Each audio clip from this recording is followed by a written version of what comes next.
பழைய ஏற்பாட்டு காலங்களில் ஜனங்கள் எகிப்திலிருந்து அவங்க புறப்பட்டு அவங்க கானான் தேசத்துக்கு போகிற வழியில் ஏறத்தாழ அவங்க 40 வருஷ காலங்கள் அந்த வனாந்தரமான பாதையில் அவங்க நடந்து போவாங்க. அவங்களுக்கு மேலே அக்கினி ஸ்தம்பம் இருக்கும், அங்கே மேகஸ்தம்பம், இதெல்லாம் அவங்கள வழி நடத்தி கொண்டு போவாங்க. ஆனால் அவர்களுக்கு அங்கே ஒரு கூடாரம் இருக்கும். அங்கே அந்த மேகஸ்தம்பம் எங்கே போகுதோ அங்கே நிற்கிதோ அங்கே கூடாரம் போட்டிருப்பாங்க. அந்த கூடாரத்துடைய முறைமைகள் வந்து எப்படி இருக்கும்னு சொன்னாக்கா, ஒரு பெரிய ஒரு ஒரு பெரிய ஒரு ஒரு இடம் இருக்கும். அது 150 முழ நீளமுள்ள ஒரு பெரிய இடம் இருக்கும். அப்புறம் அதுக்குள்ளே ஒரு இடம், அப்புறம் அதுக்குள்ளே ஒரு இடம். ஏற்ற அது எப்படி இருக்குன்னா 3 இடம் நிறைந்ததாக இருக்கும். அந்த முதல் இடம் உள்ள வரும்பொழுது எப்படி இருக்கும்னு சொன்னாக்கா, அங்கே வந்து ஒரு பலிபீடம் இருக்கும். அந்தக்குள்ளே வரும்போது ஒரு பலிபீடம் இருக்கும். அந்த பலியை செலுத்திட்டு அங்கே தொட்டி இருக்கும்.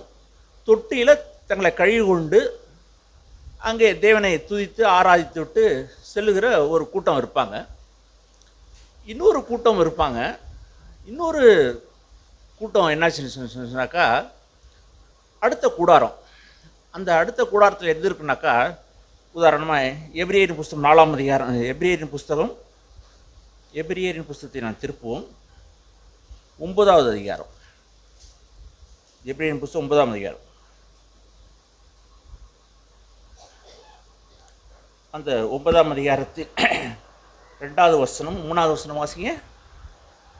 எப்படியெனில் ஒரு கூடாரம் உண்டாக்கப்பட்டிருந்தது, அதன் முந்தின பாகத்தில் குத்துவிளக்கும் மேஜையும் தேவ சமூக தப்பங்களும் இருந்தன. அது பரிசுத்த ஸ்தலம் என்னப்படும். 2ஆம் திரைக்குள்ளே மகா பரிசுத்த ஸ்தலம் என்னப்பட்ட கூடாரம் இருந்தது.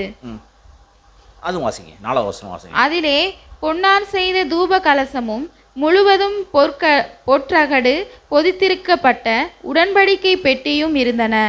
அந்த பெட்டியிலே மன்னா வைக்கப்பட்ட பொற்பாத்திரமும் ஆரோனுடைய தளித்த கோலும் உடன்படிக்கையின் கற்பலகைகளும் இருந்தன. இங்கே எப்படின்னா, அந்த கூடாரம் 3 அடுக்குகளை நிறைந்ததாக இருக்கிறது.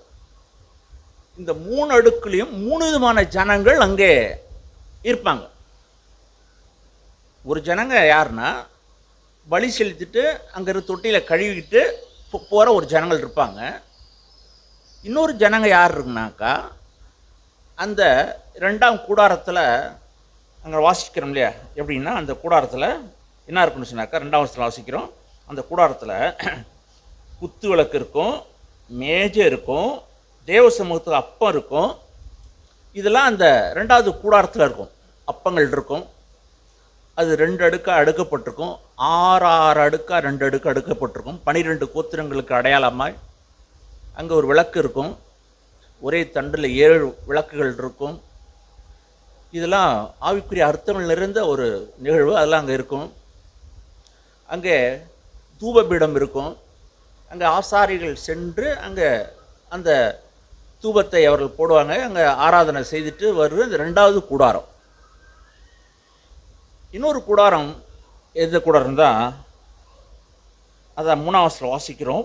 மகா பரிசுத்த ஸ்தலம் எனப்பட்ட ஒரு கூடாரம் இருந்தது. 3ஆம் வசனத்தில் என்ன இருக்கிறது, 2ஆம் திரைக்குள்ளே, அதாவது முதல்ல வந்தோடனே ஆலயம், அது வெளிப்பிரகாரம். இப்போ வந்த உடனே அந்த கூடாரத்துக்குள்ளே போன அடுத்த இடத்துக்கு போன உடனே அங்கே என்ன நடக்கிறாங்க, அங்கே மேஜை, குத்து விளக்கு, அங்கே சமூகத்து அப்பங்கள், அங்கே ஆராதனை, தூபம் எல்லாம் அங்கே இருக்கும். ஆனால் அதுக்கு அடுத்தது இன்னொன்று என்ன இருக்குன்னு சொன்னாக்கா, அங்கே மகா பரிசுத்த ஸ்தலம். அந்த மகா பரிசுத்த ஸ்தலத்துக்குள்ள எல்லாரும் போக முடியாது. அந்த மகா பரிசுத்த ஸ்தலத்தில் பிரதான ஆசாரியர் வருஷத்துக்கு ஒரு முறை தான் போவாங்க. அதெல்லாம் இதில் நீங்கள் வாசிங்கன்னா அதில் இருக்கும், தொடர்ந்து அதில் இருக்குது. அந்த கூடாரத்துக்குள்ளே 3ஆவதாக இருக்கிற அந்த பரிசுத்த ஸ்தலத்துக்குள்ளே போகிறதுக்கு சில விதிமுறைகள் இருக்குது.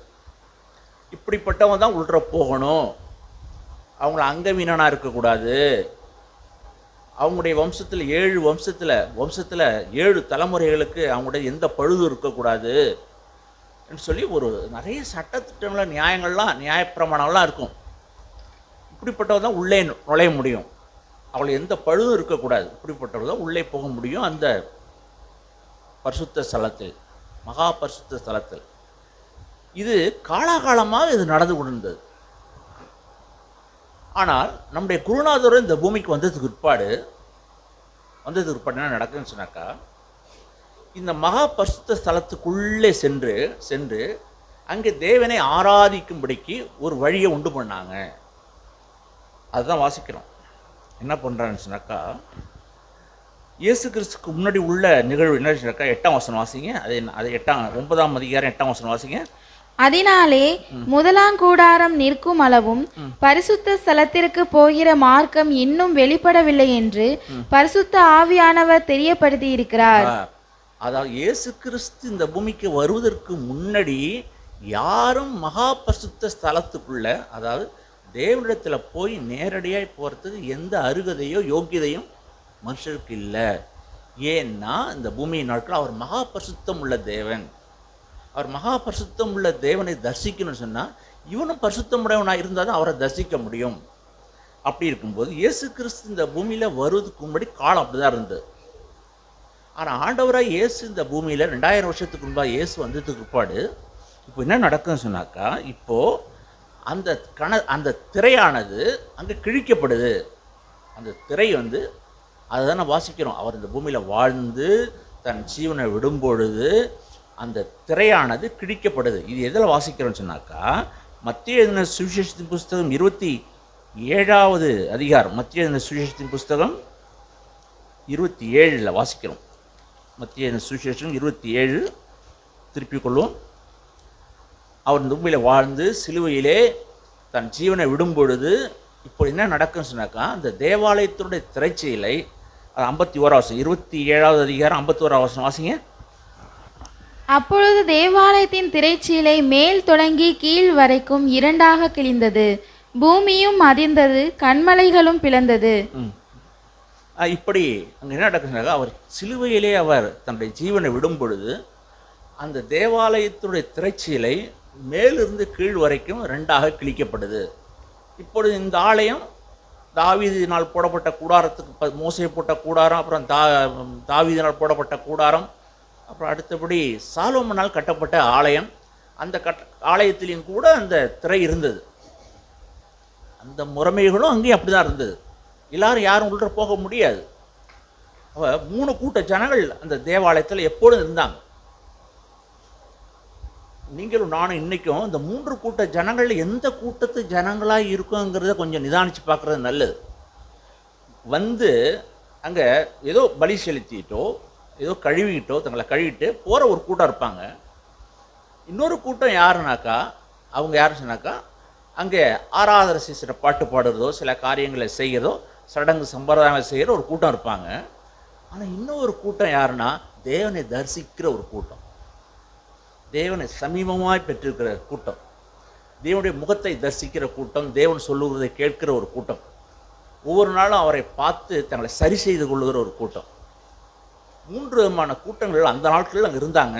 அன்னைக்கு மாத்திரம் இல்லை, இன்னைக்கும் நம்ம மத்தியில் 3 விதமான கூட்டங்கள். நம்மை கொஞ்சம் நிதானித்து பார்ப்பது நல்லது. நான் இந்த பூமியிலே சடங்கு போல சம்பிரதாயம் போல வந்துட்டு போக முடியும். நான் ஒவ்வொரு நாளும் தேவனை தரிசித்து அவரோடு உறவாடவும் நான் முடியும். அந்த காரியம் எப்போ நடந்ததுன்னா, நம்முடைய குருநாதர் அந்த பாளையத்துக்கு புறம்பாய் அவர் சிலுவையிலே அறையப்பட்டு தன் ஜீவனை விட்ட உடனே தான் அந்த தேவாலயத்தில் திரைச்சீலை 2ஆய் கிழிக்கப்பட்டு இப்பொழுது நமக்கு ஒரு மார்க்கம் உண்டானது. அதை தான் வாசிக்கிறோம். எபிரேயரின் புஸ்தகம் 10ஆம் அதிகாரத்தில் வாசிக்கிறோம். எபிரேயரின் புஸ்தகம் 10ஆம் அதிகாரம் 19வது வசனம் வாசிங்க. ஆகையால் சகோதரரே, நாம் பரிசுத்த ஸ்தலத்தில் பிரவேசிப்பதற்கு இயேசுவானவர் தமது மாம்சமாகிய திரையின் வழியாய் புதிதும் ஜீவனுமான மார்க்கத்தை நமக்கு உண்டு பண்ணினபடியால் 20வது வசனம் வாசிங்க. அந்த மார்க்கத்தின் வழியாய் பிரவேசிப்பதற்கு அவருடைய இரத்தத்தினாலே நமக்கு தைரியம் உண்டாயிருக்கிறபடியினாலும். போதும். இந்த பூமியில் மனுஷன் உண்டான நாள் முதற்கொண்டு தேவனிடத்தில் தைரியமாய் போவதற்கு அவனுக்கு வழியே இல்லை. தேவனுடைய குமாரன் அந்த பாளையத்துக்கு புறம்பே தன்னுடைய ஜீவனை விடும்போது மாத்திரம்தான் அந்த திரைச்சீலை இரண்டாக கிழிக்கப்பட்ட பிற்பாடு தான் பொழுது எல்லா மனுஷரும் தேவனிடத்தில் சென்று, அந்த நாட்களில் ஆசாரியர்கள் தான், அதாவது லேவி கோத்திரன்ற ஒரு கோத்திரம்தான் அவருக்கு ஆராதனை பண்ண முடியும்.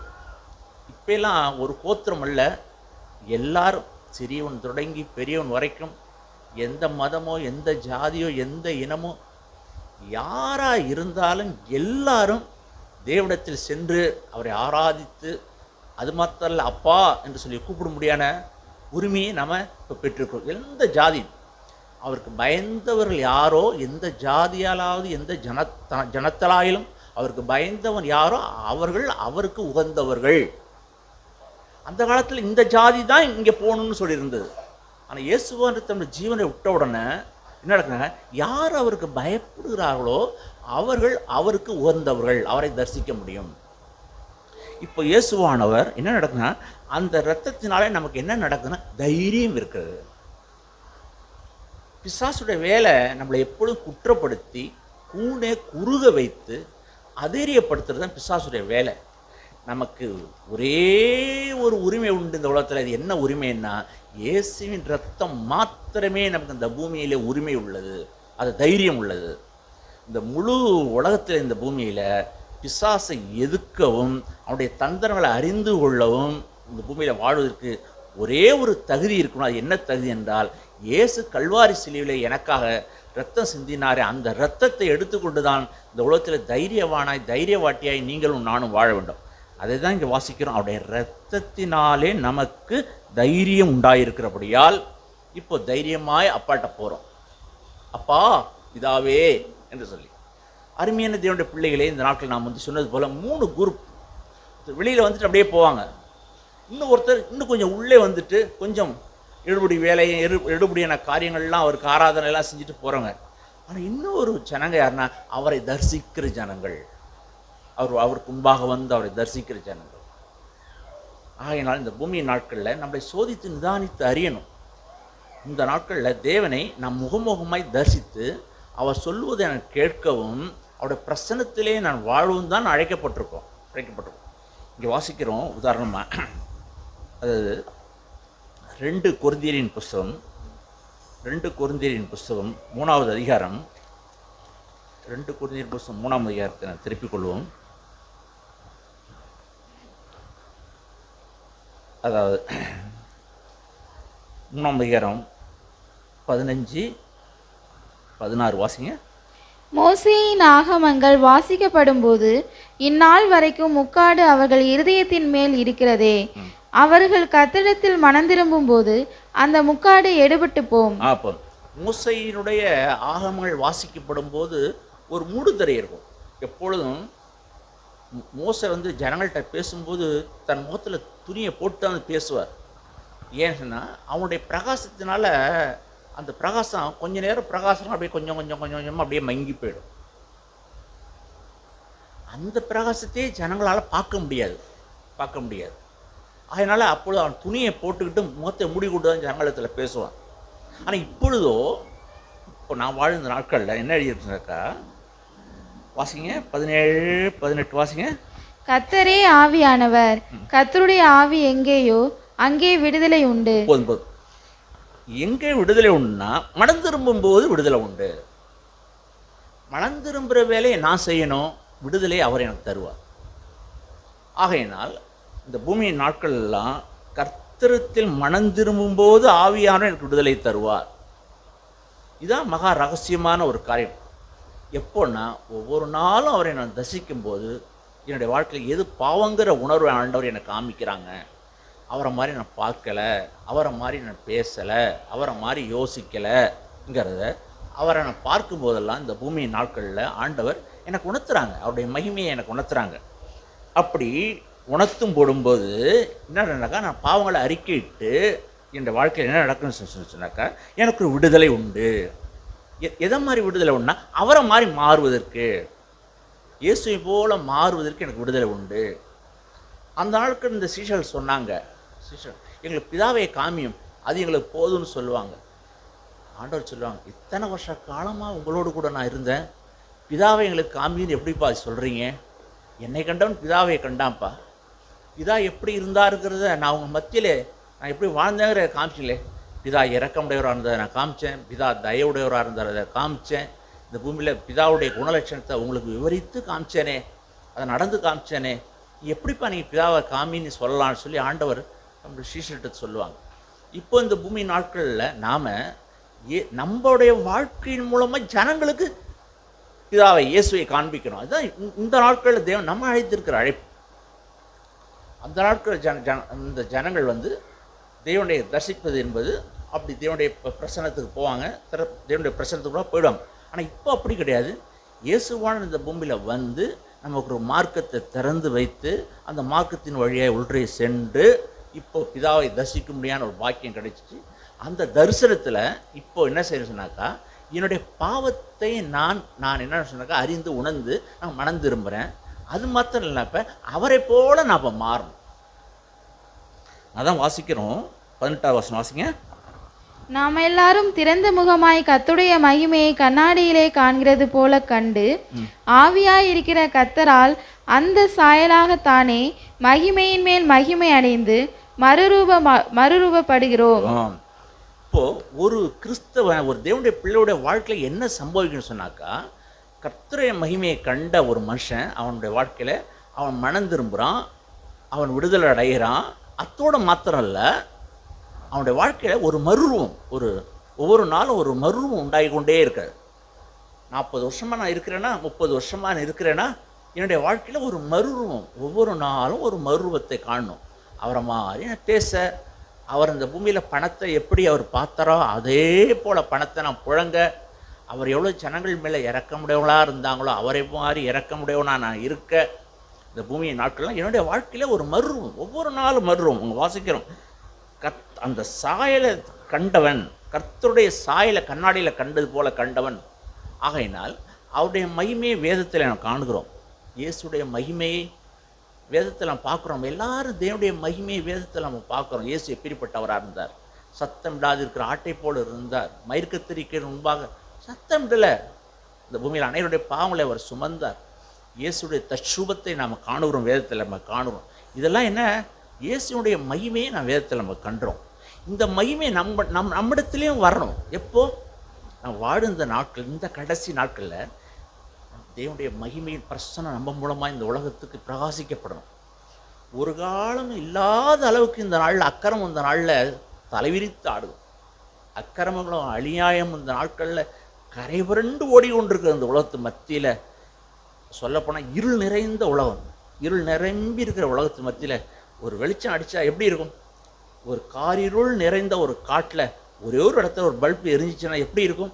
அப்படி தான் நீங்களும் நானும் இந்த உலகத்தின் மத்தியில் இயேசுக்கென்று ஒரு வாழ்க்கையை இந்த பூமியிலே வாழ்ந்து, அவருக்கென்று ஒரு பிரகாசித்த ஒரு வாழ்க்கையை பிரகாசித்து, அந்த பிரகாசத்திலே இருளில் வாழ்கிற ஜனங்கள் வெளிச்சத்தை கண்டு அவர்களும் மனம் திரும்பி தேவனை மையப்படுத்தும்படி அழைக்கப்பட்டிருக்கிற ஜனங்கள் நீங்களும் நானும். ஆகையினால் இது எப்படி நடந்தது? இது எப்படி நடந்தது என்றால், இது அந்த மேல் தொடங்கி கீழ் வரைக்கும் கிழிக்கப்பட்டது நிமித்தம்தான் அந்த திரை கிழிக்கப்படுது. அது எதை குறிக்கிறனாக்கா, மேல் தொடங்கினா நம்முடைய உச்சந்தலையிலிருந்து மேலிருந்து கிழிக்கப்படும். நம்முடைய சுயம் இருக்கிறதே, சுயம் அவரை காணக்கூடாது, அப்படி அவ்வளோ தடையாக இருக்குது. நான் புலம்பணும், அழணும், துக்கிக்கணும். இயேசுவை தரிசிக்கக்கூடாதபடிக்கு, இயேசுவை காணக்கூடாதபடிக்கு நம்முடைய சுயம் அவ்வளவா கடினம் கொண்டதாக இருக்குது. நம்ம மனப்பாட வசனம் வாசிக்கிறது மாதிரி, கோதும் மணியானது நிலத்தில் சாகணும். சாகலைன்னா அது பலன் கொடுக்கவே கொடுக்காது. நம்ம விவசாயியாக இருக்கும், நமக்கு தெரியும். இந்த நெல்லுடைய தோல் மண்ணில் பட்டு அது ஊறும் 2 நாள். ஒரு நாள் நம்ம வீட்டில் ஊற வைப்போம், 2 நாள் கொண்டு போய் நாத்தாங்கல்ல போடுவோம். நாத்தாங்கல்ல போட்டாக்கா அந்த நாற்று, அந்த விதை என்னாச்சு சொன்னாக்கா மண்ணில் அது நிறம் மங்கி போகும், அப்புறம் ஊறும், அப்புறம் வெளிச்சம் வரணும், அப்புறம் தண்ணி விடுவோம், மழை நீர் விடுவோம். இப்படிலாம் காரியம் நடக்கும். அதுக்கு மேல் இருந்த அழகெல்லாம் போயிடும். ஆனால் இப்போ என்ன நடக்குன்னா, உள்ளுக்குள்ளே இருந்து ஒரு முளப்பு வெளியே வந்துடும். அப்போது என்னுடைய சுயம் நான் என்னுடையதுங்கிறத அது கிழிக்கப்படாமல் உடைப்படாமல் ஒரு நல்ல முளப்பு அது உள்ளே இருந்து வெளியே ஒருபோதும் வரவே வராது. ஆகையினால் அந்த பூமி நாட்கள் என் சுயம் அவ்வளவு கடினம் கொண்டது. நான் உணரணும், ஆண்டவரே, ஒரு இடத்துல மன்னிப்பு கேட்க, தங்களை தாழ்த்த, விட்டு கொடுக்க, சகிக்க, பொறுமையாக இருக்க அவ்வளோவா இணங்கக்கூடிய மாம்சம் இல்லை. அவ்வளோ கடினம் கொண்ட மாம்சம் உடையவர்கள் நம்ம எல்லாருமே இருக்கும். அதனால் இந்த பூமியின் நாட்கள்லாம் வாழுற நாட்கள்லாம் இயேசுவே நம்மை போல இல்லையே, நம்மை போல இல்லைங்கிற ஒரு ஆதங்கம் நமக்கு எப்பொழுதும் இருக்கணும். அந்த ஆதங்கம் உடையவர்களுக்கு தேவன் என்ன செய்வார் சொன்னாக்கா, இயேசுவின் மகிமையை கொஞ்சம் விலைக்கு காமித்து அவரை மாதிரி நடந்துக்கோ, அவரை மாதிரி இப்போ பேசு, அவரை மாதிரி சொல்லு, இப்போ அவரை மாதிரி கொஞ்சம் மௌனமாக இருந்துரு, அவரை மாதிரி விட்டு கொடுத்துரு என்று சொல்லி இயேசுவின் மகிமையை நமக்கு கொஞ்சம் கொஞ்சமாக தேவன் காமிப்பாங்க. அருமையான தேவனுடைய பிள்ளைகளே, நான் வாழுற நாட்களில் ஏன்னா வேதம் என்ன சொல்லுன்னு சொன்னாக்கா, சுத்த இருதயமுடைய தேவனை தரிசிப்பார்கள்னு சொல்லுது. மலைப்பிரதேசத்தில் வாசிக்கிறோம். சுத்த இருதயமுடைய மாத்திரம்தான் தேவனை தரிசிக்க முடியும். அப்போது எனக்கு எப்பெல்லாம் சுத்த இருதயம் இருக்கிறதோ அப்போ நான் தேவனை நான் தரிசிப்பேன். ஆதி நாட்களுக்கு அப்படிப்பட்ட இதெல்லாம் கிடையாது. பசுத்த ஆவியான இந்த பூமியில் ஊற்றப்பட்டதுக்கு பிற்பாடு தான் இந்த மகாபிரதான வாக்கு தத்துவங்கள்லாம் நமக்கு வருது. நான் ஆண்டவர் சொல்லுவாங்க, எங்கெல்லாம் நீங்கள் 2-3 பேர் கூடுறீங்களோ அங்கே உங்கள் மத்தியில் நான் இருப்பேன்றார். ஆண்டவர் சொல்லுவாங்க, இப்போ நான் உனக்குள்ளே இருக்கிறேன்றார். இப்போ நமக்குள்ளே வருகிற இயேசுவானவர் ஜனங்கள் காணணும். எனக்குள்ளே இருக்கிற இயேசுவை இந்த பூமியில் இருக்கிற ஜனங்கள், என்னை அக்கம் பக்கம் எல்லா ஜனங்களும் இயேசு எனக்குள்ளே இருக்கிறவரை வெளியில் காமிக்கணும். உதாரணம், உங்களோட பாக்கெட்டில் ஒரு செண்டு பாட்டில் இருக்குதுன்னு வச்சுக்கொள்ளுங்களேன். பாக்கெட்டில் செண்டு பாட்டில் இருக்குது, உங்கள் மடியில் செண்டில் இருக்குனாக்க மற்றவர்களுக்கு வாசனை வருமோ வராத?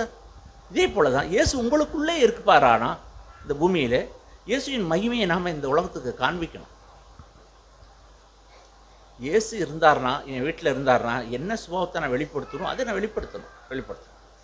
அருமையான தேவனுடைய பிள்ளைகளே, நாம் வாழுகிற நாட்டில் இருள் சூழ்ந்த காலத்தில் வாழ்ந்துட்டுருக்கோம். அக்கிரமும் அநியாயமும் இந்த நாளில் நிரம்பி இருக்க காலத்தில் வாழ்ந்துருக்கோம். விபச்சாரம் நிறைந்த உலகத்தில் வாழ்ந்துட்டு இருக்கிறோம். பாவத்தின் கொடூரமான நாளில் வாழ்ந்துக்கிட்டு இருக்கோம். இப்போது தேவனை நோக்கி உதவியே நாடணும். இப்போ நீங்களும் நானும் அவரை தரிசிப்பதற்கும், அவருடைய குரலை கேட்பதற்கும், அவருடைய பிரசனத்தை உணர்ந்ததற்கும் பணிந்த ஆவியும் நுறுங்குண்டு இருதயம். உதாரணமாக வேதாகமத்தில் உள்ள சில செய்தியை, அதாவது ஏசாயாவின் புஸ்தகம் இந்த 66வது அதிகாரம், ஏசாயாவின் புஸ்தகம் 66வது அதிகாரம், திருப்புங்கள். இங்கே 3 நிலையில் தேவன் சொல்கிறாங்க. 3 நிலையில் என்ன சொல்கிறாங்க சொன்னாக்கா, 66:2 வாசிங்க. என்னுடைய கரம் இவைகளையெல்லாம் சிருஷ்டித்ததினால் இவைகளெல்லாம் உண்டாயின என்று கர்த்தர் சொல்லுகிறார். ஆனாலும் சிறுமைப்பட்டு ஆவியில் நொறுங்குண்டு என் வசனத்துக்கு நடுங்குகிறவனையே நோக்கி பார்ப்பேன். இங்கே ஆண்டவர் சொல்கிறாங்க, இதுக்கு மேல் வசனம் பார்க்குறோம். மேல் வசனம் வாசிங்க, 1ஆம் வசனம் வாசிங்க. கர்த்தர் சொல்லுகிறது என்னவென்றால், வானம் எனக்கு சிங்காசனம், பூமி எனக்கு பாதப்படி. நீங்கள் எனக்கு கட்டும் ஆலயம் எப்படிப்பட்டது, நான் தங்கியிருக்கும் ஸ்தலம் எப்படிப்பட்டது. ஆண்டவர் சொல்கிறாங்க, வானம் எனக்கு சிங்காசனப்பா, பூமி நான் கால் வச்சிருக்க இடப்பா, எனக்கு போய் யாருப்பா ஆலயம் கட்ட முடியும்? எனக்கு அப்படி ஒருத்தன் ஆலயம் கட்டணும் நினச்சா அவன் என்ன செய்யணும்னு சொன்னாக்கா, அவன் சிறுமைப்பட்டு ஆவியை நொறுங்குண்டு என்னுடைய கட்டளைக்கு, என்னுடைய வார்த்தைக்கு, அவன் சிறிய கட்டளையோ பெரிய கட்டளையோ ஒவ்வொரு வார்த்தைக்கும் அவன் நடுங்குறானா. ஏன்னா தேவனுக்கு இந்த பூமியில் தேவனுக்கு எழுதி கொடுத்த வார்த்தை தான் நமக்கு இந்த நாளில் ஆதாரம், அத்தாச்சி. இருள் சூழ்ந்த உலகத்தில் நமக்கு ஒரு வெளிச்சம் எதுனா தேவனுடைய வார்த்தை தான். நம்ம அதில் சின்ன கட்டளையோ பெரிய கட்டளையோ, அந்த கட்டளைக்கு, அந்த வார்த்தைக்கு, வசனத்துக்கு நடுங்குகிறவன். ஆண்டவரே, உங்களுடைய நாக்கால் அப்படி பேசிட்டான் ஆண்டவரே, என் கண்ணால் அப்படி பார்த்துட்டான் ஆண்டவரே, இப்படி யோசிச்சான் ஆண்டவரே, பகை வந்துட்டான் ஆண்டவரே, கசப்பு வந்துட்டான் ஆண்டவரேன்னு சொல்லி அந்த வசனத்துக்கு யாரெல்லாம் நடுங்குறார்களோ அவர்கள் என்ன செய்வாராம், பரலோகத்திற்கு தேவன் என்ன செய்வாராம், அவர்களை நான் நோக்கி பார்ப்பேன். என்ன ஆச்சரியமான காரியம்! வானாதி வானங்களை உண்டு பண்ண தேவன் நம்மளை நோக்கி பார்க்காதுன்னா எவ்வளோ பெரிய காரியம். ஒரு முறை ஒருத்தன் சொல்லுவான், மேவிபோசேத் சொல்லுவான், தாவீதுனுடைய அரசபையில் அவன் சொல்லுகிற ஒரு செய்தி ஒன்று உண்டு. அது என்ன சொல்லணும்னா, அவனுடைய அப்பா, அந்த மேவிபோசேத்துடைய அப்பா யோனாத்தான், அவனுக்கு வாக்கு கொடுத்துருப்பான், என்னுடைய சந்ததியை நீ பாதுகாத்து கொள்ளணும்னு சொல்லி. அவன் அப்பன் எல்லாரும் இறந்துட்டாங்க. மேய்பேசத்துடைய மேய்பேசத்து அவங்க இருப்பான். அவனை கூப்பிட்டு இருக்கான்னு கேள்விப்பட்டு அவனை அரசவைக்கு வாப்பான்னு சொல்லி அவனை கூப்பிட்டுவான். அதுக்கு அவன் கூப்பிட்டு அவன் சொல்லுவான், இந்த செத்த நாயை நோக்கி பார்க்குறதுக்கு எம்மாத்திரம் சொல்லி அந்த மேய்பேசத்தவன் சொல்லுவான், இந்த செத்த நாயினா என்னை நோக்கி கூப்பிடுறீங்களே, உங்களோடு கூட எனக்கு போஜனமா, பந்தியா, ஆகாரமா, உங்களுடைய ஜனங்களோடவா சொல்லி அந்த யோனாத்தானுடைய மகன் அவன் சொல்லுவான், செத்த நாய் என்று அவன் சொல்லுவான். எவ்வளோ பெரிதான ஒரு தாழ். அருமையான தேவனுடைய பிள்ளைகளே, வானாதி வானங்களையும் அண்ட சராசரங்களை சிருஷ்டித்த சர்வலோக தேவன் நம்மளை நோக்கி பார்க்குறாரா? ஒரு செத்த நாயை நோக்கி பார்ப்பதற்கு எந்த அருகதை, எந்த தகுதி உண்டா நாய்க்கு? இதே போல தான் நம்மளை அவர் நோக்கி பார்க்கிறார். தேவன் நோக்கி எது நிமித்தம் என்றால் அவருடைய வார்த்தைக்கு நான் நடுங்கும் போது அவர் என்னை நோக்கி பார்க்கிறார். இன்னொரு காரியம் சங்கீதம் 34:18. சங்கீதம் 34:18 ஒரு நமக்கு தெரிந்த நிகழ்வு தான். சங்கீதம் 34:18.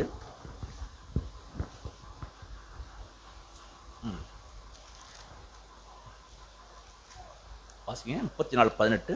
நொறுங்குண்ட இருதயம் உள்ளவர்களுக்கு கர்த்தர் சமீபமாயிருந்து நறுங்குண்ட ஆவியுள்ளவர்களை ரட்சிக்கிறார். நொறுங்குண்ட இருதயம் உடையவர்கள், பாவத்தின் மேல ஒரு வெறுப்புடையவர்கள், அக்கிரமத்தின் மேல வெறுப்புடையவர்கள், அவங்க வாழ்க்கையில் ஒரு நொறுக்கப்பட்டவர்கள். தன் வாழ்க்கையில் நான் செஞ்சதெல்லாம் சரின்னு சொல்ல மாட்டாங்க. அப்படி நொறுக்கப்பட்டவர்களுக்கு ஆண்டவர் அங்கே பார்த்தோம். சங்கீதம் ஏசாயால 66 நோக்கி பார்ப்பேன்னு. ஆனால் இந்த வசனத்தில் எங்கே நான் கிட்டக்க வர்றேன், நான் கிட்டக்க பக்கத்தில் வர்றேன், சர்வலோகத்தையும் உண்டு பண்ண தேவன் நம்ம அருகாமையில் வர்றேன், நான் சமீபமாக வந்து யாரெல்லாம் எனக்கு பயப்படுறாங்களோ, அக்கிரமத்தை வெறுக்கிறார்களோ அவர்களை நான் என்ன பண்ணுவேன், ரட்சிப்பேன், அருகாமையில் வருவேன் சொல்லுகிற 2வது ஸ்டேஜ் இது. இன்னொன்று 3வதாய் சொல்லுகிற இன்னொரு காரியங்கள் ஏசாயா 57 பார்க்குறோம்.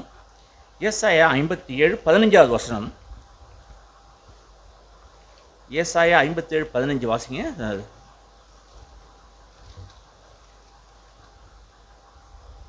ஏசாயா 57:15. நித்தியவாசியும் பரிசுத்தர் என்கிற நாமம் உள்ளவராகிய மகத்துவமும் உன்னதமானவர் சொல்லுகிறார், உன்னதத்திலும் பரிசுத்த ஸ்தலத்திலும் வாசமணுகிற நான் பணிந்தவர்களின் ஆவியை உயிர்ப்பிக்கிறதற்கும் நொறுங்கினவர்களின் இருதயத்தை உயிர்ப்பிக்கிறதற்கும் நொறுங்குண்டு பணிந்த ஆவியுள்ளவர்களிடத்திலும் வாசம் பண்ணுகிறேன். இதெல்லாம் ஆச்சரியமான ஒரு வாக்குத்தத்தம். தேவன் வானாதி வானங்களை உண்டு பண்ணின கர்த்தர், அண்ட சராசரத்தையும் செயல்படுத்துகிற கர்த்தர், அங்கே இருக்கிறவர், தேவலோகத்தில் இருக்கிற கர்த்தர். ஆனால் அடுத்தபடி இன்னொரு இடத்துல இருப்பாராம். எங்கே இருக்கிறாராம்? நொறுங்குண்டவர்களின் இருதயத்தில். நான் பாவின்னு உணர்ந்து பாவத்துக்கு விலகி தன் நாவில கட்டுப்பாடும் தன் கண்களில் உத்தமமும் தன் ஆவியில் நம்ம துதிஞ்சு வேலை போது கேட்டமே பழி வாங்குகிற ஒரு ஆவி. அவங்க எனக்கு சொன்னதை கேட்கல, அவங்கள நம்மளை ஏற்றுக்கல, அவங்களுக்கு சாபம் நடக்கணும் சொல்லி அந்த பழி வாங்கக்கூடிய ஆவி. ஆண்டவர் பார்த்தா நீ என்ன ஆவி உள்ளவங்கன்னு சொல்லி ஆண்டவர் தம் சிஷ்யர்களை கடிந்து கொள்கிறார். நம்ம அநேக சமயங்கள் நம்மகிட்ட காணப்படுற சுபாவம் என்ன தெரியுமா? நம்மளை எதுக்குறவங்க, நம்ம ஏற்றுக்காதவங்க, நம்மளை பயக்கிறவங்களை நம்ம என்ன செஞ்சோம்னாக்கா சபிக்கக்கூடிய ஆவி. இந்த சிஷ்யர்கள்ட்ட காணப்பட்ட அந்த குணம். ஒரு காலத்தில் அக்கினி இறங்குச்சு அந்த சமாரியாவில். எலிசா காலங்களில் அங்கே அக்கினி இறங்குச்சு. அதே ஊரில் தான் அது நடந்தது. இப்போவும் அதே ஊரில் அதே மாதிரி அக்கினியை இறக்கலாமான்னு கேட்குறாங்க. அழிக்க அல்ல, தேவகுமாரனுடைய சுபாவம் அழிக்க அல்ல, தேவனுடைய குமாரனுடைய சுபாவம் ரட்சிக்க வந்தது. நம்முடைய சுபாவம் என்ன தெரியுமா? இந்த சீஷர்களுக்கு இருந்த சுபாவம் போல தான். அது எப்போன்னா அவங்க பசுத்தாவுடைய அபிஷேகத்தை பெறாமல் இருக்கும்போது அவருடைய குணம் அப்படி இருந்தது. ஆனால் பசுத்தாவுடைய அபிஷேகத்தை பெற்ற உடனே இயேசு சொன்னோடனே, பிதாவே இவர்கள் செய்கிறது இன்னதென்று அறியாது இருக்கிறாங்கன்னு அவங்க சொன்னாங்க. நாமளும் இந்த வாழ்கிற நாட்களில் அந்த பழிக்கு பழி வாங்கக்கூடிய குணம் கொண்ட பொல்லாதவர், தேவனுடைய உதவியை பெறலைன்னா, தேவனுடைய சுபாவத்தையும் குணலட்சணத்தின் பெறலைன்னா பழி வாங்கக்கூடிய சுபாவம். அது யாருடைய குணம்? பிசாசுடைய குணம். பழி வாங்கக்கூடிய குணம் பிசாசுடைய குணம். ஆனால் தேவனுடைய குணம், பிதாவே இவர்கள் செய்கிறது இன்னதென்று அறியாது இருக்கிறாங்க. இது இயற்கையெல்லாம் நமக்கு வந்துடாது. ஏன்னா உச்சந்தலை தொடங்கி உள்ளங்கால் வரைக்கும் நன்மையே இல்லை. தீமையே நிரம்பி போன மனுஷர்கள் நாம. நான் இதுக்கு அழணும், புலம்பணும். இயேசுவே, உம்மை போல ஆண்டவரே, தீமைக்கு ஆண்டவரே நான் நன்மை செய்யட்டும். பகைக்கிறவர்களே, என்னை எதிர்க்கிறவளை, என்னை தூஷிக்கிறவளுக்கு நான் செபிக்கட்டும், நன்மை செய்யட்டும். அந்த சுபாவத்தை நீங்கள் எனக்கு தாங்க ஆண்டவரே. இதெல்லாம் பரலோக சுபாவத்துடைய, அது தேவனுடைய சுபாவம். இதெல்லாம் தேவனுக்கு ஏராள பெயர் இருக்கு. இரக்கத்தில் ஐஸ்வர்யமுடைய தேவன், உங்கள் பிதா பூரண சர்க்குணர், உங்கள் பிதா இரக்கமுள்ளவராக இருக்கிறது போல. இதெல்லாம் யாருடைய பேர் தெரியுமா? என்னுடைய பிதாவுடைய பேர். இதெல்லாம் உங்களுக்கும் எனக்கும் சூட்டப்படணும். பிதா எப்படி இரக்கமுள்ளவராக இருந்தாங்க, இது பிதா எப்படி பூரண சர்க்குணராக இருந்தாங்க. பிதா ஒன்றில் வந்து கோடீஸ்வரராம். எதில் தெரியுமா? இரக்கத்தில் ஐஸ்வர்யம் உடையவர். இரக்கத்தில் ஐஸ்வர்யம் உடையவராம். நீங்களும் நானும் அவருடைய மகளாக இருந்தால் அவரை போல மன்னிப்பதற்கு எப்போதும் இரக்கத்தில் ஐஸ்வர்யோட உடம்பார். இதுதான் பிதாவுடைய குணலட்சணம், பிதாவுடைய சுபாவம். குமாரன் இந்த சுபாவத்தால் நிரம்பியிருந்தாங்க. குமாரன் இந்த பூமி நாட்கள்லாம் சுபாவத்தில் நிரம்பியிருந்தாங்க. இப்போ இவர் எனக்குள்ளே வருகிறார். யார்? இந்த குமாரன் எனக்குள்ளே வருகிறார். இப்போ எனக்குள்ளே வரும்போது நானும் அதை தான் வெளிப்படுத்தணும். இந்த பூமி நாட்களில் வாசிக்கிறோம். நான் நொறுங்குண்டவளின் இருதயத்தில் ஒரு உயிர்ப்பிக்கவும் நொறுங்குண்ட பணிந்த ஆவியுடத்தில் நான் வாசம் பண்ணுவேன். இப்போ என்னோடு யார் வாசம் பண்ணுகிறான்னு சொல்லி என்னோடு இருக்கிற ஜனங்கள் தெரிஞ்சிடுவாங்க. நீங்களும் நான் இந்த பூமி நாட்கள் இயேசுவை தரிசித்து இயேசு எனக்குள் இருக்கிறதை இந்த முழு உலகத்துக்கும் பிரியமானவர்களே, வாழுகிற ஜனங்களுக்கு நான் எத்தனை நாளைக்கு வாழ போகிறேன்னா நமக்கு தெரியாது. அடுத்த வாரம் இங்கே வந்து நீங்களும் நானும் உட்காந்துருப்போம், உங்கள் முகத்தை நான் பார்ப்பேங்கிறதெல்லாம் எனக்கு நிச்சயமே கிடையாது. நான் எங்கே போனாலும் கடைசியாக பார்க்குறத தான் நான் சொல்லிட்டு வருவேன்.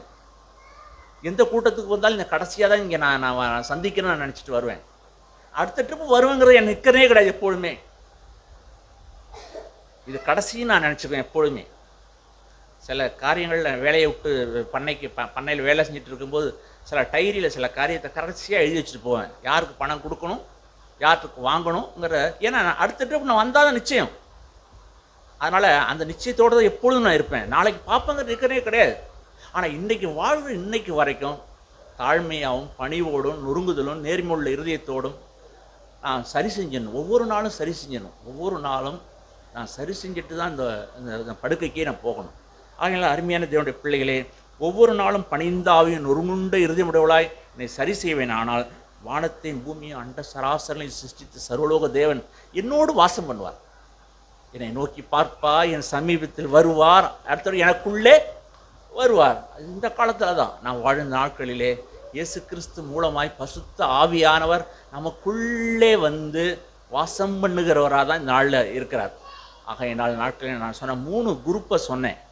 ஒன்று வெளியில் இருந்துட்டு அப்படியே அங்கே பலியை செலுத்திட்டு கை காலை கழிட்டு போகிற ஒரு குரூப் இருந்தாங்க. இன்னொரு குரூப்பு அங்கே வந்து அங்கே ஆராதனை பண்ணிட்டு போகிற ஒரு குரூப் இருந்தாங்க. இன்னொரு குரூப்பு தேவனுடைய சமூகத்துவம்பாய் தங்களை தாழ்த்தி பணிந்து தேவனை ஆராதிக்கிற ஒரு குரூப் இருந்தாங்க. ஆகையினால் நான் விரும்புகிறேன் இந்த பூமி நாட்களில் எந்த சடங்கோ சம்பிரதாயமோ ஆராதனை இல்லை.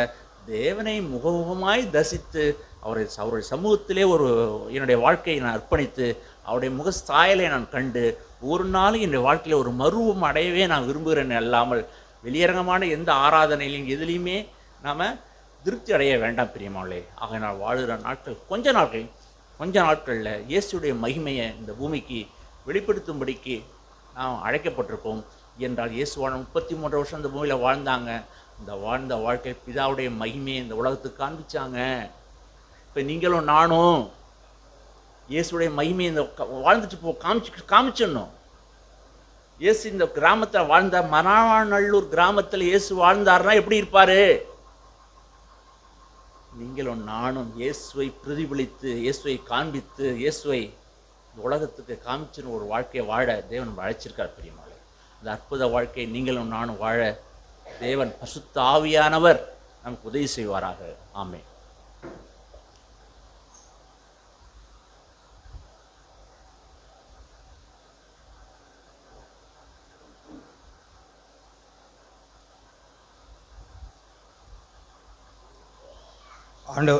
ஆண்டவருடைய வார்த்தைகளுக்கு நானும் நன்றி செலுத்துகிறேன். நாம் கேட்ட வார்த்தையின்படி பார்த்திங்கன்னா அந்த நாட்களிலிருந்து அந்த தேவாலயத்துக்குள்ளே 2 திரைகளை இருந்தது என்று நாம் கேட்டோம். அந்த 2 திரைகளையும் ஒரு மனுஷன் கடந்து உள்ளே போகணுன்னா அவன் என்ன செய்யணும்னா பலி செலுத்தி தான் உள்ளே போகணும். தேவாலயத்துக்குள்ளே உள்ளே போகணுன்னாவே முதல்ல அவனை தன்னை சுத்திகரித்து கொள்ளணும். சுத்திகரித்து கொள்ளாமல் அவன் துணிகரமாக உள்ளே போனான்னா அவன் திரும்பி உயிரோடு வரமாட்டான். திரும்ப உயிரோடு அவன் வர முடியாது. ஏன்னா அவ்வளவு அங்கே தேவன் பரிசுத்தராய் நீதி உள்ளவராய் அவர் அப்படி இருந்தார். அவன் எப்படிப்பட்ட மனுஷன், நான் உள்ளே போகிறேன், தேவாலயத்துக்குள்ளே போகிறேன், நான் எப்படிப்பட்டவன் அப்படின்னு சொல்லி தன்னை ஆராய்ந்து பார்த்து அந்த உள்நடையில் பிரதர் சொன்னது போல் 3 இடங்கள் இருக்கும். எப்படின்னா தொட்டி, பலிவிடம், பிரகாரம், பரிசுத்தம், வெளிப்பிரகாரம், பரிசுத்தம், மகா பரிசுத்தம் இப்படின்னு சொல்லி 3 இடங்கள் இருக்கும். ஒருத்தன் வெளிப்பிரகாரத்தில் மட்டும் இருப்பாங்க. அவங்க யாருன்னா தன் கால்களை சுத்திகரித்து கொண்டு தன்னை நிதானித்து பார்த்து, அவன் அவ்வளோ பாவம் செஞ்சதுனால அவன் உள்ளே போக மாட்டான்.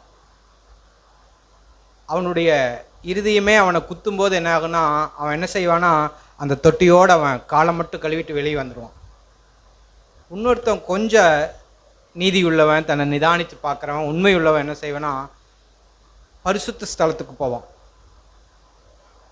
அதோடு முடிச்சுக்கிட்டு வந்துடுவான். ஆனால் மகா பரிசுத்த ஸ்தலத்துக்குள்ளே யார் போவாங்கன்னா தினந்தோறும் பலி செலுத்திட்டு மகா ஆசாரியன் மட்டுமே அந்த மகா பரிசுத்த ஸ்தலத்துக்குள்ளே செல்வாங்க. அதுதான் அந்த 2ஆம் திரைக்கு உள்ளே போகிறது. அந்த ஒவ்வொரு திரையாக இருக்கும். ஃபஸ்ட்டு திரை, 2ஆம் திரை. அந்த 2ஆம் திரையை கடந்து போகணுன்னா அவன் யாருன்னா மகா பரிசுத்த ஆசாரியனே உள்ளே போக முடியும். சாதாரணமான ஜனங்க உள்ளே போகவே முடியாது. ஏன்னா அது தேவன் வாசம் பண்ணுகிற மகா பரிசுத்த ஸ்தலம். இன்றைக்கும் கூட நம்முடைய இருதயத்தில் நான் இன்னும் கழுவப்படலை, ஒருத்தரை மன்னிக்கலை, இன்னும் என் பாவத்தை நான் இன்னும் உணரலை, என் மனைவியோடு கடந்த நாட்களில் நான் சண்டையிட்டு இருக்கேன், கோவப்பட்டிருக்கிறேன், எரிச்சலாக இருக்கிறேன், ஆனால் அதை ஒரு பொருட்டாகவே எடுக்காமல், என் கோபத்தை ஒரு பொருட்டாகவே எடுக்காமல் நான் இந்த இடத்துக்கு வந்தேன்னா, இந்த தேவனுடைய ஸ்தலத்துக்கு வந்தேன்னா, தேவன் இன்றைக்கும் அவருடைய பிரமாணங்கள் மாறாததாகவே இருக்கு. அதனால் நான் என்னை சுத்திகரித்து கொள்ளவும், அங்கே நான் வாசிக்கிறோம், நான் வாசித்த அந்த எபிரேயர் 10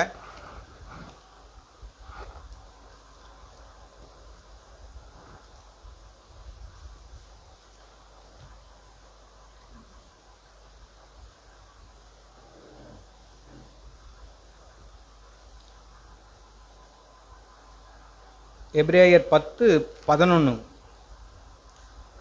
அன்றியும் எந்த ஆசாரியனும் நாடோறும் ஆராதனை செய்கிறவனாயும் பாவங்களை ஒரு காலும் நிவர்த்தி செய்யக்கூடாத ஒரே விதமான பலிகளை அநேக தரம் செலுத்தி வருகிறவனாயும் நிற்பான். நாடோறும் பலி செலுத்தப்படுது, ஆனால் அவங்களுடைய பாவ நிவர்த்தி ஆயிடுச்சுன்னா இல்லை. அதுதான் அந்த நாட்களில் நடந்துக்கிட்டே இருந்தது. அப்படின்னா நாடோறும் அவன் என்ன செய்கிறான்னா ஆராதனை செய்கிறவனாயும் பாவங்களை ஒரு கால நிவர்த்தி செய்யக்கூடாத ஒரே விதமான பலிகளை அநேக தரம் செலுத்தி, ஒரு பாவம் செஞ்சிட்டானா பலி செலுத்திட்டு உள்ளே போவாங்க ஜனங்க.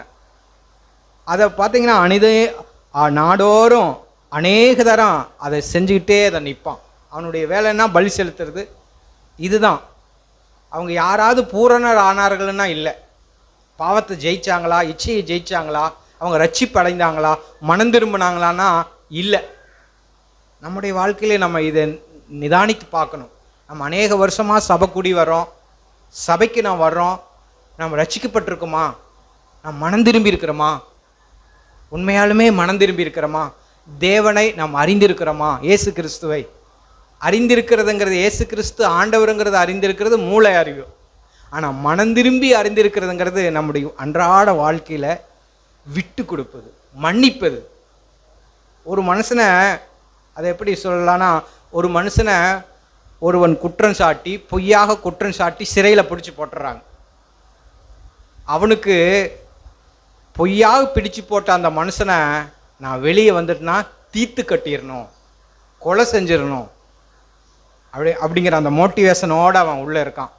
எப்போ நான் எனக்கு விடுதலை கிடைக்கும், என்னை பொய்யா பிடிச்சி சிறையில் வச்ச மனுஷனை, எஃப்ஐஆர் போட்ட மனுஷனை, பொய்யா என்னை வழக்கு போட்டு உள்ளே வச்ச மனுஷனை நான் அவனை வெளியே வந்ததுக்கப்புறம் நான் காலி பண்ணணும், உண்மையாலுமே நான் செய்யணும், பொய்யா நான் செய்யாததுக்கு இப்போ நான் தண்டனை அனுபவிச்சிட்ருக்கேன், நான் வெளியே வந்தேன்னா நான் இப்போ செஞ்சிருவேன் அப்படின்னு உள்ளே இருக்கிறார்.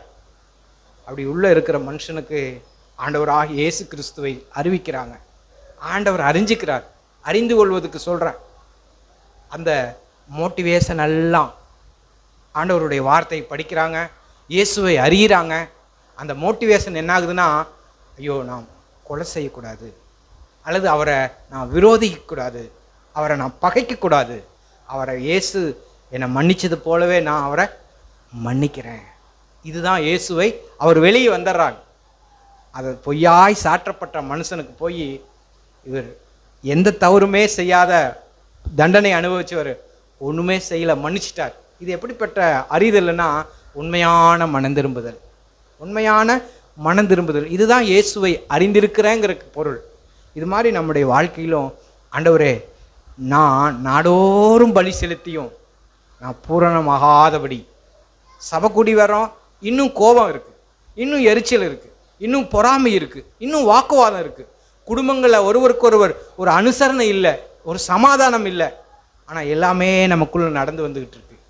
வாக்குவாதம், போட்டி, பொறாமை, இதெல்லாம் பார்க்கும்போது ஆண்டவர் என்ன செய்யலாம், நீ எவ்வளவு பலி செலுத்தினாலும் உன்னுடைய பாவத்துக்கு பரிகாரம் இல்லை.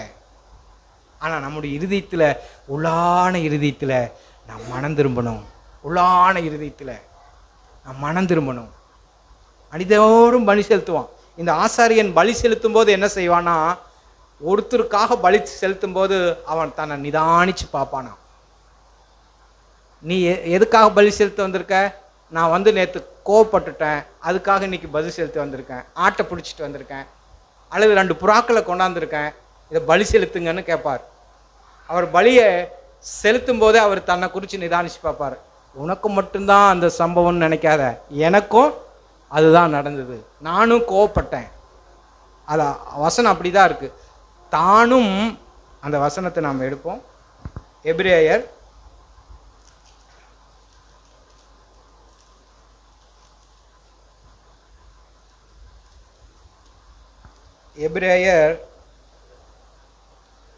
2ஆம் அதிகாரம்.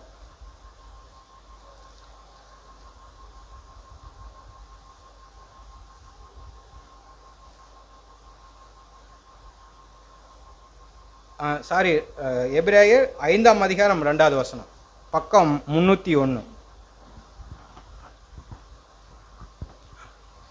தானும் பலவீனமுள்ளவனானபடியினாலே அறியாதவர்களுக்கும் நெறி தப்பி போனவர்களுக்கும் இரங்கத்தக்கவனாயிருக்கிறான்.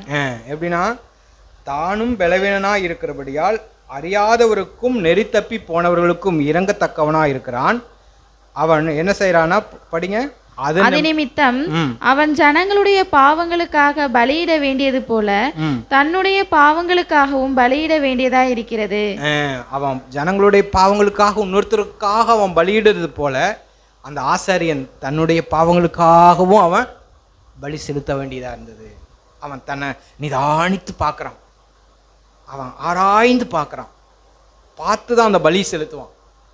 இது போல ஆண்டவரே நானும் என்னை நிதானித்து பார்க்குறேன், ஆண்டவரே இயேசுவே நானும் நிதானித்து பார்க்குறேன் ஆண்டவரே.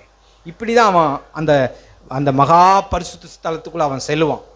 ஆனால் இதுக்கு எல்லாருமே உள்ளே போகும்படி, எல்லாருமே உள்ளே பிரவேசிக்கும்படி ஒரே ஒரு பலி செலுத்தப்பட்டது.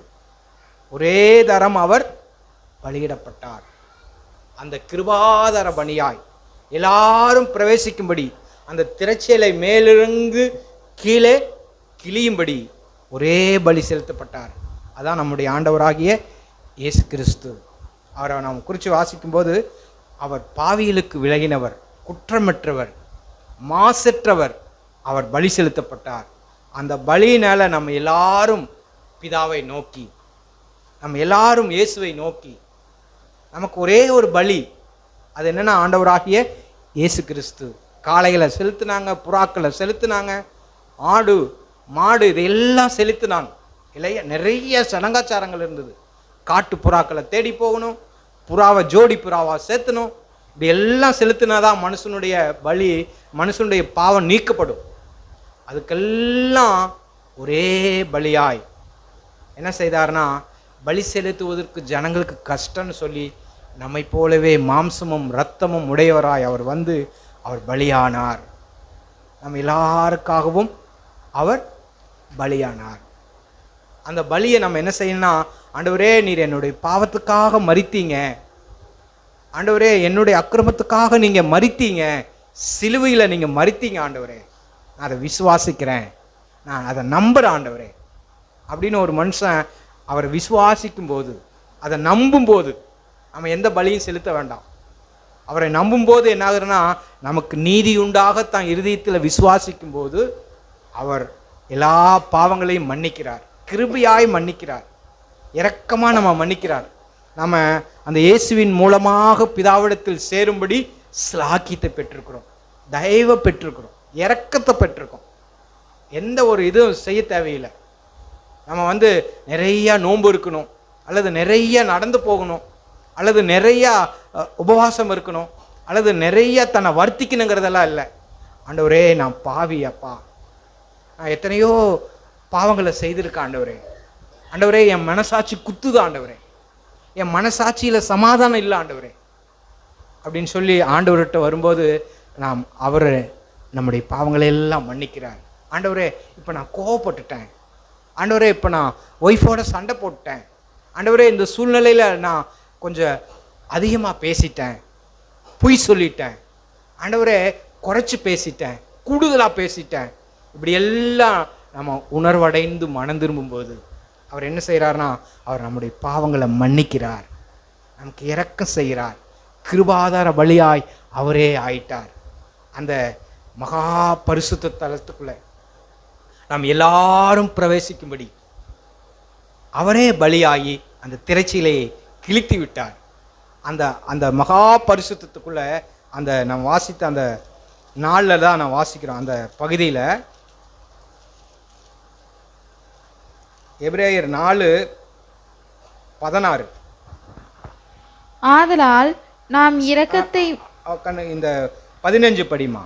நம்முடைய பலவீனங்களை குறித்து பரிதபிக்க கூடாத பிரதான ஆசாரியர் நமக்கு இராமல், நம்முடைய பலவீனங்களை குறித்து பரிதபிக்க கூடாத பிரதான ஆசாரியர் நமக்கு இராமல், எல்லா விதத்திலும் நம்மை போல் சோதிக்கப்பட்டும் பாவம் இல்லாதவராய் இருக்கிற பிரதான ஆசாரியரே நமக்கு இருக்கிறார்.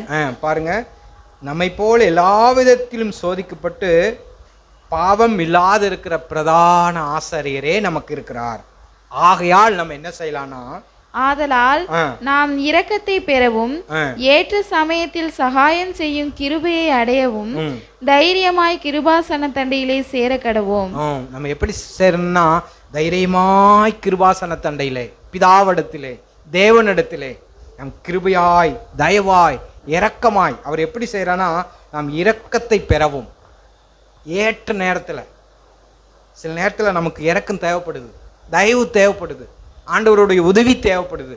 அப்போல்லாம் நம்ம என்ன செய்யணும்னா, ஆண்டவரே இந்த நேரத்தில் உங்களுடைய இரக்கம் வேணும் ஆண்டவரே, இந்த நேரத்தில் நான் குழம்பி போயிருக்கேன் ஆண்டவரே, இந்த நேரத்தில் எனக்கு பதட்டம் இருக்கு ஆண்டவரே, இந்த நேரத்தில் ஒரு தீர்மானம் எடுக்கணும், ஆனால் எடுக்க எனக்கு பலன் இல்லை ஆண்டவரே, ஆண்டவரே நீங்கள் எனக்கு உதவி செய்யுங்க ஆண்டவரே, எனக்கு இரக்கம் செய்யுங்க, இந்த பிள்ளைக்கு இந்த காரியத்தை செய்யணும், அல்லது இந்த சூழ்நிலையில் நான் இதை செய்யணும், நான் என்ன செய்யணும்னு எனக்கு தெரியல ஆண்டவரே, நீங்கள் ஏற்ற நேரத்தில் எனக்கு இரக்கம் செய்யுங்க ஆண்டவரே, கிருபை செய்யுங்க ஆண்டவரே அப்படின்னு நம்ம போகும்போதெல்லாம் அவர் நமக்கு என்ன செய்கிறாருன்னா, அங்கே வாசிக்கிறோம்,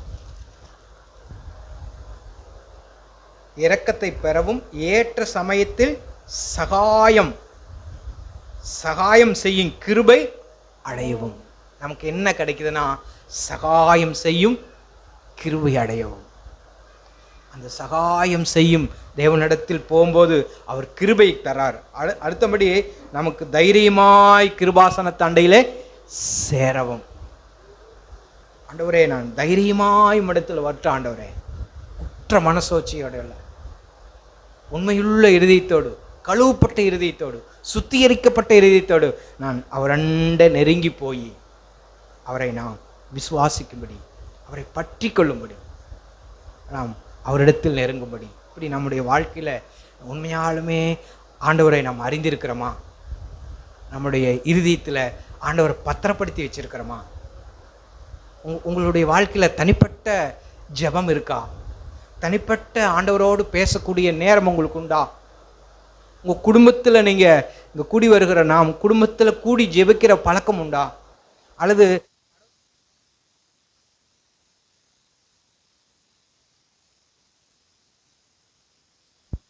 நேரம் இதெல்லாம் ஆண்டவர் அறியக்கூடிய நேரம். ஏதோ வந்தோம், ஞாயிற்றுக்கிழமை வார்த்தை கேட்டோம், அப்படி போயிட வேண்டாம். இந்த 6 நாளும் நீங்கள் ஆண்டவரோடு நெருங்கி இருங்க. உங்கள் சூழ்நிலையில் எவ்வளோ பிரச்சனைகளை சந்திக்கிறோம். ஆண்டவரை தேடுங்க, ஆண்டவரை அண்டிக் கொள்ளுங்க, ஆண்டவரை பிடித்து கொள்ளுங்க. ஆண்டவர் ஒரு மனுஷனை பார்த்து சொல்வார், ஒரு கோத்திரத்தை பார்த்து சொல்வார், எப்பிரேயம் அவன் திருப்பி போடாத அப்பம். அவங்க யாருன்னா 6 நாள் உலகத்துக்காக வாழ்றவங்க, 7ஆம் நாள் ஞாயிற்றுக்கிழமை மட்டும் ஆண்டவரை தேடுறவங்க. அவங்களுடைய சிநேகமெல்லாம் எங்கே இருக்குன்னா உலகத்தில் இருக்கு. கோவப்படுவாங்க, எரிச்சல் அடைவாங்க, குடும்பத்தில் வாக்குவாதம் பண்ணுவாங்க, சண்டை போடுவாங்க. ஆனால் ஞாயிற்றுக்கிழமையும் அவங்க அதை டேக் இட் ஈஸியாக எடுத்துக்கிட்டு சபைக்கு வந்துடுவாங்க. அப்படி நம்ம இருக்க வேணாம்.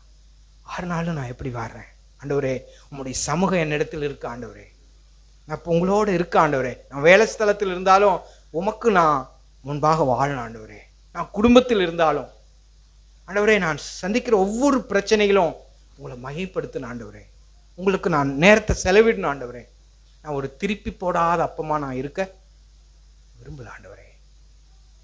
அந்த வசனத்தை நான் வாசிப்போம். ஓசியா 8ஆம் அதிகாரம்.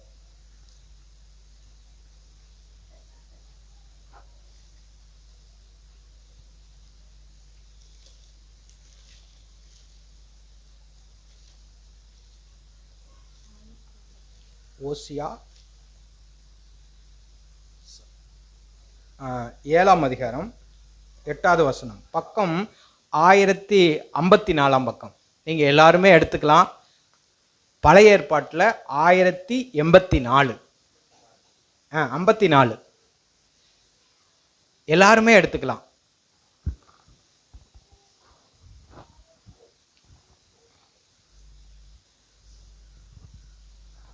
எல்லாரும் எடுத்துக்கிட்டீங்களா?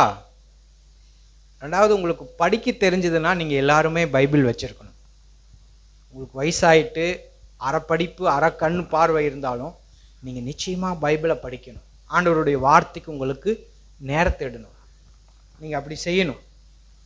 அப்படி இல்லைன்னா ஏதோ அரைகுறமாக வார்த்தையை கேட்டுட்டு போயிடுவீங்க. உங்களுக்கு நல்லா படிக்க தெரியுது, அரை பார்வை இருக்கனாலும் நீங்கள் ஒவ்வொரு எழுத்து ஆகிலும் கூட்டி கூட்டி ஆகிலும் படிக்கணும். அதுதான் ஆண்டவருடைய சித்தமும் நீங்கள் ஆண்டவர் அறிந்து கொள்ள முடியும். வாசிங்க. எப்ராயிம் அந்நிய ஜனங்களோட கலந்திருக்கிறான். ஆண்டவர் சொல்றார், எப்ராயிம் அந்நிய ஜனங்களோட கலந்திருக்கிறான். எப்ராயிம் திருப்பி போடாத அப்பம். ஆண்டவர் அவங்க அந்த ஜனங்களை பார்த்து, அந்த கோத்திரத்தை பார்த்து சொல்றாங்க, ஒரு பக்கம்தான் வெந்திருக்கு தோசை, ஒரு பக்கம்தான் வெந்திருக்கு. நம்ம பிள்ளைங்களே சாப்பிட மாட்டாங்க, நம்மளும் சாப்பிட மாட்டோம். ஒரு பக்கம் வெந்திருந்தா என்ன ஆகும்? அது ஒன்றுக்குமே பிரயோஜனம் இருக்காது. பாதி வாயில் வச்சோம்னா மாவா இருக்கும், அது நல்லா இருக்காது. அதுதான் ஆண்டவர் சொல்றார், எப்ராயிம் அந்நிய ஜனங்களோடு கலந்துருக்கிறான். 6 நாளும் உலகத்தில் 6 நாளும் உலகத்துக்காக வாழ்ந்துட்டு 7வது நாள் ஞாயிற்றுக்கிழமை ஆண்டவரிடத்தில் நாம் இருந்து நாம் அது முழு இறுதியமாக அல்ல. அப்படின்னா பாதி இறுதியும் உலகத்துக்கு இருக்கு, பாதி இறுதியும் ஆண்டவருக்கு இருக்கு. அப்படி இருக்கிற வேண்டாம். நீ திருப்பி போடாத அப்பமா இருக்க வேண்டாம். நீ முழுமையாக நீ என்னிடத்துல வந்துரு. ஆமா ஆண்டவரே, நான் முழுமையாய் இடத்துல வந்துடுறேன் ஆண்டவரே. முழுமையாய் உம்மை நேசிக்கிட்ட ஆண்டவரே, முழுமையாய் உம்மை விசுவாசிக்கிட்ட ஆண்டவரே. இப்படி நம்முடைய வாழ்க்கையில் ஆண்டவரை விசுவாசிக்கும் போது, ஆண்டவரை நாம் பற்றி கொள்ளும் போது, நம் தனிப்பட்ட நேரத்தில், தனிப்பட்ட ஜீவியத்தில் நம்ம ஆண்டவரை அந்த கிருபாசன தண்டையிலே நெருங்கி ஆண்டவரை நம்ம அறிந்து கொள்ளணும். இன்னொன்று நான் வாசிக்கும்போது, பிழைப்பான்ங்கிற வார்த்தைக்கு ஒரு 3 வசனங்களை நான் கடந்த நாளில் வாசித்தேன். பிழைப்பான், எதனால் நம்ம பிழைக்க முடியும்னா, விசுவாசத்தினாலே நீதிமான் பிழைப்பான். அதாவது நான் பெரிய காரியங்கள் எனக்கு நேரமே கிடைக்காத அளவுக்கு நான் ரொம்ப பிஸியாக இருக்கேன், அந்த ஊழியத்தை செய்கிறேன், இதை செய்கிறேன், அதை செய்கிறேன் அப்படிங்கிறத விட, நீதிமான் தன் விசுவாசத்தினாலே நீதிமான் பிழைப்பான். அப்படின்னா நீதிமானாய் வாழ்வதற்கு என்ன செய்யணும்னா, ஆண்டவருடைய வார்த்தைகளை நாம் விசுவாசிக்கணும். அந்த எபிரேயர் 10 தான் அந்த வாசிக்கிறோம். 10 கடைசி வசனம்.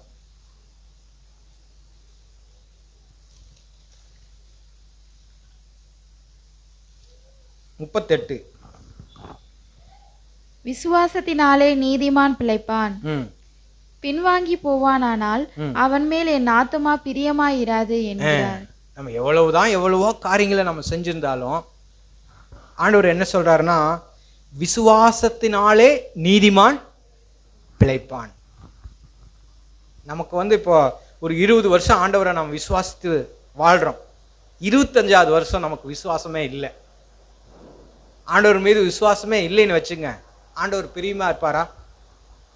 பிரியமாகவே இருக்க மாட்டார். ஒவ்வொரு நாளும் விசுவாசமாக இருக்கும்போது மட்டுமே ஆண்டவர் என்ன செய்கிறார்னா, அவர் நம்மளோடு கூட இருக்கிறார், பிரியமா இருக்கிறார்.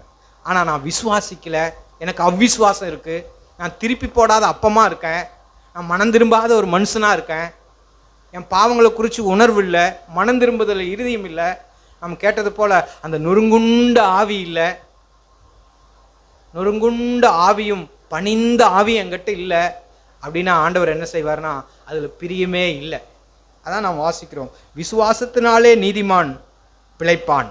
ஆண்டவரே நான் பிழைக்கணும்ப்பா, ஆண்டவரே நான் பிழைக்கணும், ஆண்டவரே இந்த பூமியில் உமக்குன்னு நான் பிழைக்கணும். அப்போ நான் என்ன செய்யணும்? நான் விசுவாசிக்கணும், ஆண்டவரை விசுவாசிக்கணும், ஆண்டவருடைய வாக்குத்தத்தங்களை எல்லாம் நான் விசுவாசிக்கணும். தேவகுமாரனாகி இயேசு கிறிஸ்து என் பாவங்களை எல்லாம் மன்னித்து இருக்கிறார், ஒரு நாள் மீண்டும் அவர் வர இருக்கிறார். ஆகையால் நான் விசுவாசிக்கிறேன் ஆண்டவரே, இதெல்லாம் நம்புகிறேன் ஆண்டவரே. நானும் உங்களை போல மாற என்னை அழைத்திருக்கீங்க, உங்களை போல வாழ அழைத்திருக்கிறீங்க, உம்மை போல இந்த உலகத்தில் பாவத்தை ஜெயிக்க நான் அழைச்சிருக்கீங்க. நான் விசுவாசிக்கிறேன் ஆண்டவரே, நான் விசுவாசிக்கிறேன். அப்படி இருக்கும்போது, நான் அப்படி விசுவாசிக்கும் போது அவர் என்ன செய்கிறார்னா, பிரியமாக இருக்கிறாராம். அப்படி பின்வாங்கி போவானால் ஆண்டவர் என்ன செய்கிறார்னா, விசுவாசத்தில் அவன் பின்வாங்கி போவானா, அவர் மீது ஆண்டவருடைய பிரியமே இல்லை, அவர் விருப்பமே இல்லை. ஆகையால் நம்ம என்ன செய்யணும்? ஆண்டவரே நான் விசுவாசிக்கிறேன், முதல் பாயிண்ட். இன்னொன்று என்ன செய்யணும்னா, சில நேரத்தில் ஆண்டவரை நான் விசுவாசிக்கிறேன், ஆனால் எனக்கு ஏன் பிரச்சனை, எனக்கே பற்றாக்குறை, எனக்கே இந்த ஆபத்து, ஏன் இந்த வியாதி, இந்த பலகீனம், நாம் சந்திக்கிற பிரச்சனைகள், ஏன்னா ஆண்டவர் இந்த சூழ்நிலையில் நம்மளை புடமிட்டு பார்க்குறாங்க. இந்த சோதனையின் மத்தியில், இந்த பற்றாக்குறையில், இந்த நெருக்கடியில், இந்த சூழ்நிலையில், இந்த வியாதியில், இந்த பலவீனத்தில் நீ எப்படி இருக்க, உன்னுடைய இருதயம் எப்படி இருக்கு அப்படிங்கிறத அவர் என்ன செய்கிறார்னா, பரிசோதித்து பார்க்குறார். ஒன்று விசுவாசத்தினால் நீதிமான் பிழைப்பான், இன்னொன்று உபாகமம் 8ஆம் அதிகாரம்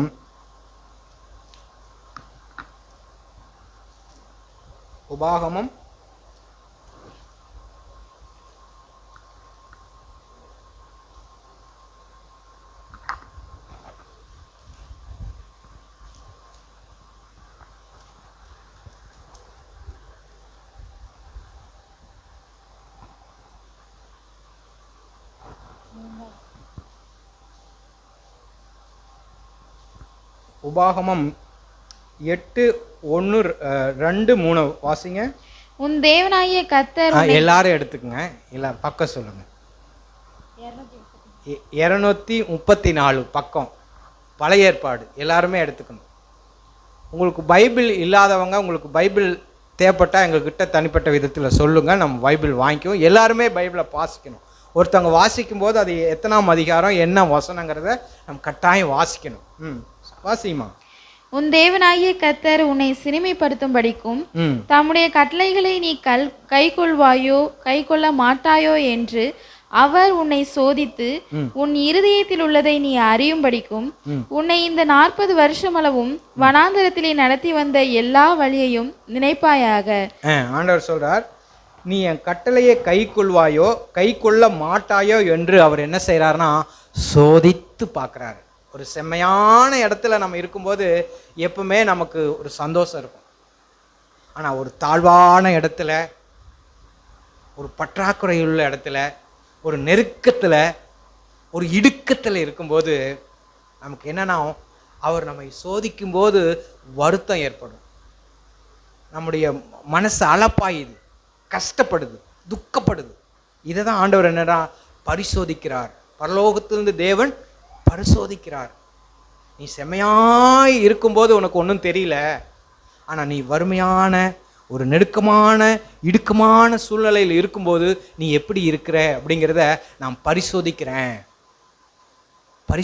அப்படிங்கிறார். நீ கை கொள்வாயோ கை கொள்ள மாட்டாயோ என்று அவர் உன்னை இந்த 40 வருஷ காலமும் வனாந்தரத்தில் நடத்தி வந்த எல்லா வழிகளையும் நீ நினைப்பாயாக அப்படின்னு சொல்லிட்டு ஆண்டவர் சொல்றார். அவர் உன்னை சிறுமைப்படுத்தி, சில நேரத்தில் ஒரு சிறுமை வருது, ஒரு பலகீனம் வருது, ஒரு சோதனை வருது, ஒரு சிறுமை வரும்போது சிறுமைப்படுத்தி உன்னை பசியினால் வருத்தி கஷ்டத்தினூடாக வருத்தி. மனுஷன் அப்பத்தினால் மாத்திரமல்ல, கஷ்டம் பசியாக இருக்கும்போது, வருத்தமாக இருக்கும்போது, எல்லா பக்கமும் வாசல் அடைக்கப்பட்டிருக்கும் போது நமக்கு என்ன செய்யணும்னா, ஆண்டவரே பசியில் நான் இருக்கேன், உணவினால் மாத்திரமல்ல உம்முடைய ஒவ்வொரு வார்த்தையினாலும் மனுஷன் பிழைப்பான். நீங்கள் மாற்ற முடியும். அதான் ஆண்டவர் சொல்றார், மனுஷன் அப்பத்தினால் மாத்திரமல்ல கர்த்தருடைய வாயிலிருந்து புறப்படுகிற ஒவ்வொரு வார்த்தையினாலும் பிழைப்பான். இது நடைமுறையில் எனக்குன்னு எடுத்துக்கிட்டேன், இது எனக்கு உரிமையாக்கிக்கிட்டேன். ஆண்டவரே இது எனக்கு உரியுது, ஆண்டவரே இது எனக்கு சொந்தமானது, ஆண்டவரே இந்த வார்த்தை. ஆண்டவரே நல்லா இருக்கும்போது மட்டும் அல்ல ஆண்டவரே, நான் தாழ்ச்சியாய் இருக்கும்போதும் உண்மையில் பிழைக்க முடியும். நீங்கள் எனக்கு உதவி செய்ய முடியும் ஆண்டவரே. நான் பிழைக்கினப்பா ஆண்டவரே, உமால கூடும். கர்த்தருடைய வாயிலிருந்து புறப்படுகிற ஒவ்வொரு வார்த்தையினாலும் இந்த உலகத்தில் ஜீவிக்க முடியும். ஆண்டவர் என்னை நடத்த முடியும், என்னை மாற்ற முடியும், அவராலே கூடும். நான் விசுவாசிக்கிறேன்ப்பா. இதுதான் வாழ்க்கை. அவருடைய வார்த்தையினாலே நாம் பிழைக்க முடியும். அநேக சமயத்தில் அவருடைய வார்த்தை நம்மளை உற்சாகப்படுத்தும். அநேக சமயத்தில் அவருடைய வார்த்தையினால் தேவன் நம்மை ஊண்ட கட்ட முடியும். ஒரு தாவீது சொன்னது போல, ஒரு புஷ்டிப்பான உணவை சாப்பிடுவது போல உடைய வார்த்தை எனக்கு இருந்ததுங்கிறார். யாரோ ஒரு மனுஷன் பேசின ஒரு தேவனுடைய வார்த்தை நம்மளை உற்சாகப்படுத்தும், தைரியம் அடைய செய்யும். சூழ்நிலையில் தேவனுடைய வார்த்தை நமக்கு உதவி செய்யும். அதுதான் நமக்கு ஆழமான ஒரு அஸ்திபாரம். அதில் நாம் நிலைத்திருக்கும்படி, அவருடைய வார்த்தையில் நிலைத்திருக்கும்படி, உன் ஒவ்வொரு வார்த்தையினாலும் பிழைப்பான் என்பதை உனக்கு உணர்த்தும்படி நீயும் உன் பிதாக்களும் அறியாதிருந்த மன்னாவினால் உன்னை போஷித்தார். அறியாத மன்னா, மனுஷனுக்கு தெரியாது அது எங்கே உருவாக்கப்பட்டதுன்னு. மன்னா எங்கிருந்து வருதுன்னு மனுஷனுக்கு தெரியாது, கீழே ஒழுகும், அவ்வளோதான். அதில் நீ பிழைக்க முடியும், அதில் உன்னை போஷிக்க முடியும், அதில் உன்னை நடத்த முடியும். என்ன ஒரு ஆச்சரியமான அன்பு, என்ன ஒரு ஆச்சரியமான தேவன். ஆமாண்டவரே, அந்த அறியாத மன்னாவை எனக்கு நீங்கள் ஒவ்வொரு நாளும் தாங்கப்பா. இப்படி அதில் நாம் நிலைத்திருக்கும்படி, அதிலேயே தேவனுடைய வார்த்தையிலேயே நாம் புழங்கி தலைத்து அதில் நாம் ஆண்டவரை அறிந்து கொள்ளும்படி. இன்னொன்று வாசிக்கிறோம், இந்த ரெண்டையும் நீங்கள் மனசில் வச்சுங்க. அவரை விசுவாசிக்கணும், அவருடைய வார்த்தையில் நிலைத்திருக்கணும். 3 ஆமோஸ் 5ஆம் அதிகாரம் 4வது வசனம். ஆமோஸ், பழைய ஏற்பாடு ஆமோஸ். எடுத்தவங்க பக்கத்தை சொல்லலாம்.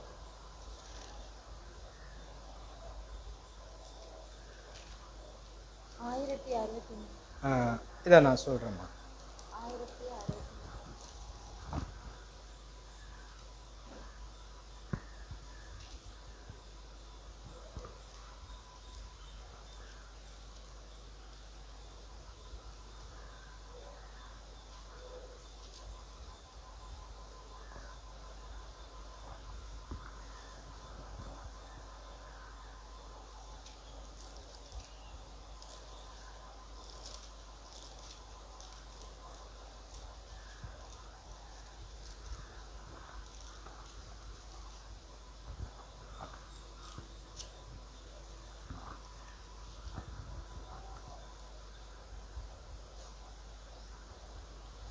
ஐந்தாம் அதிகாரம்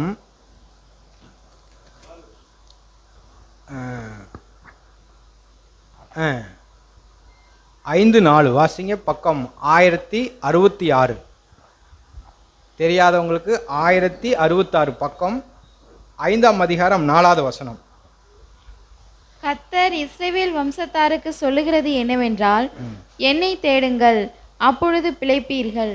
ஆண்டவர் சொல்றார், கர்த்தர் இஸ்ரவேல் வம்சத்தாருக்கு, நம்ம எல்லாருமே ஆண்டவருடைய பிள்ளைங்க.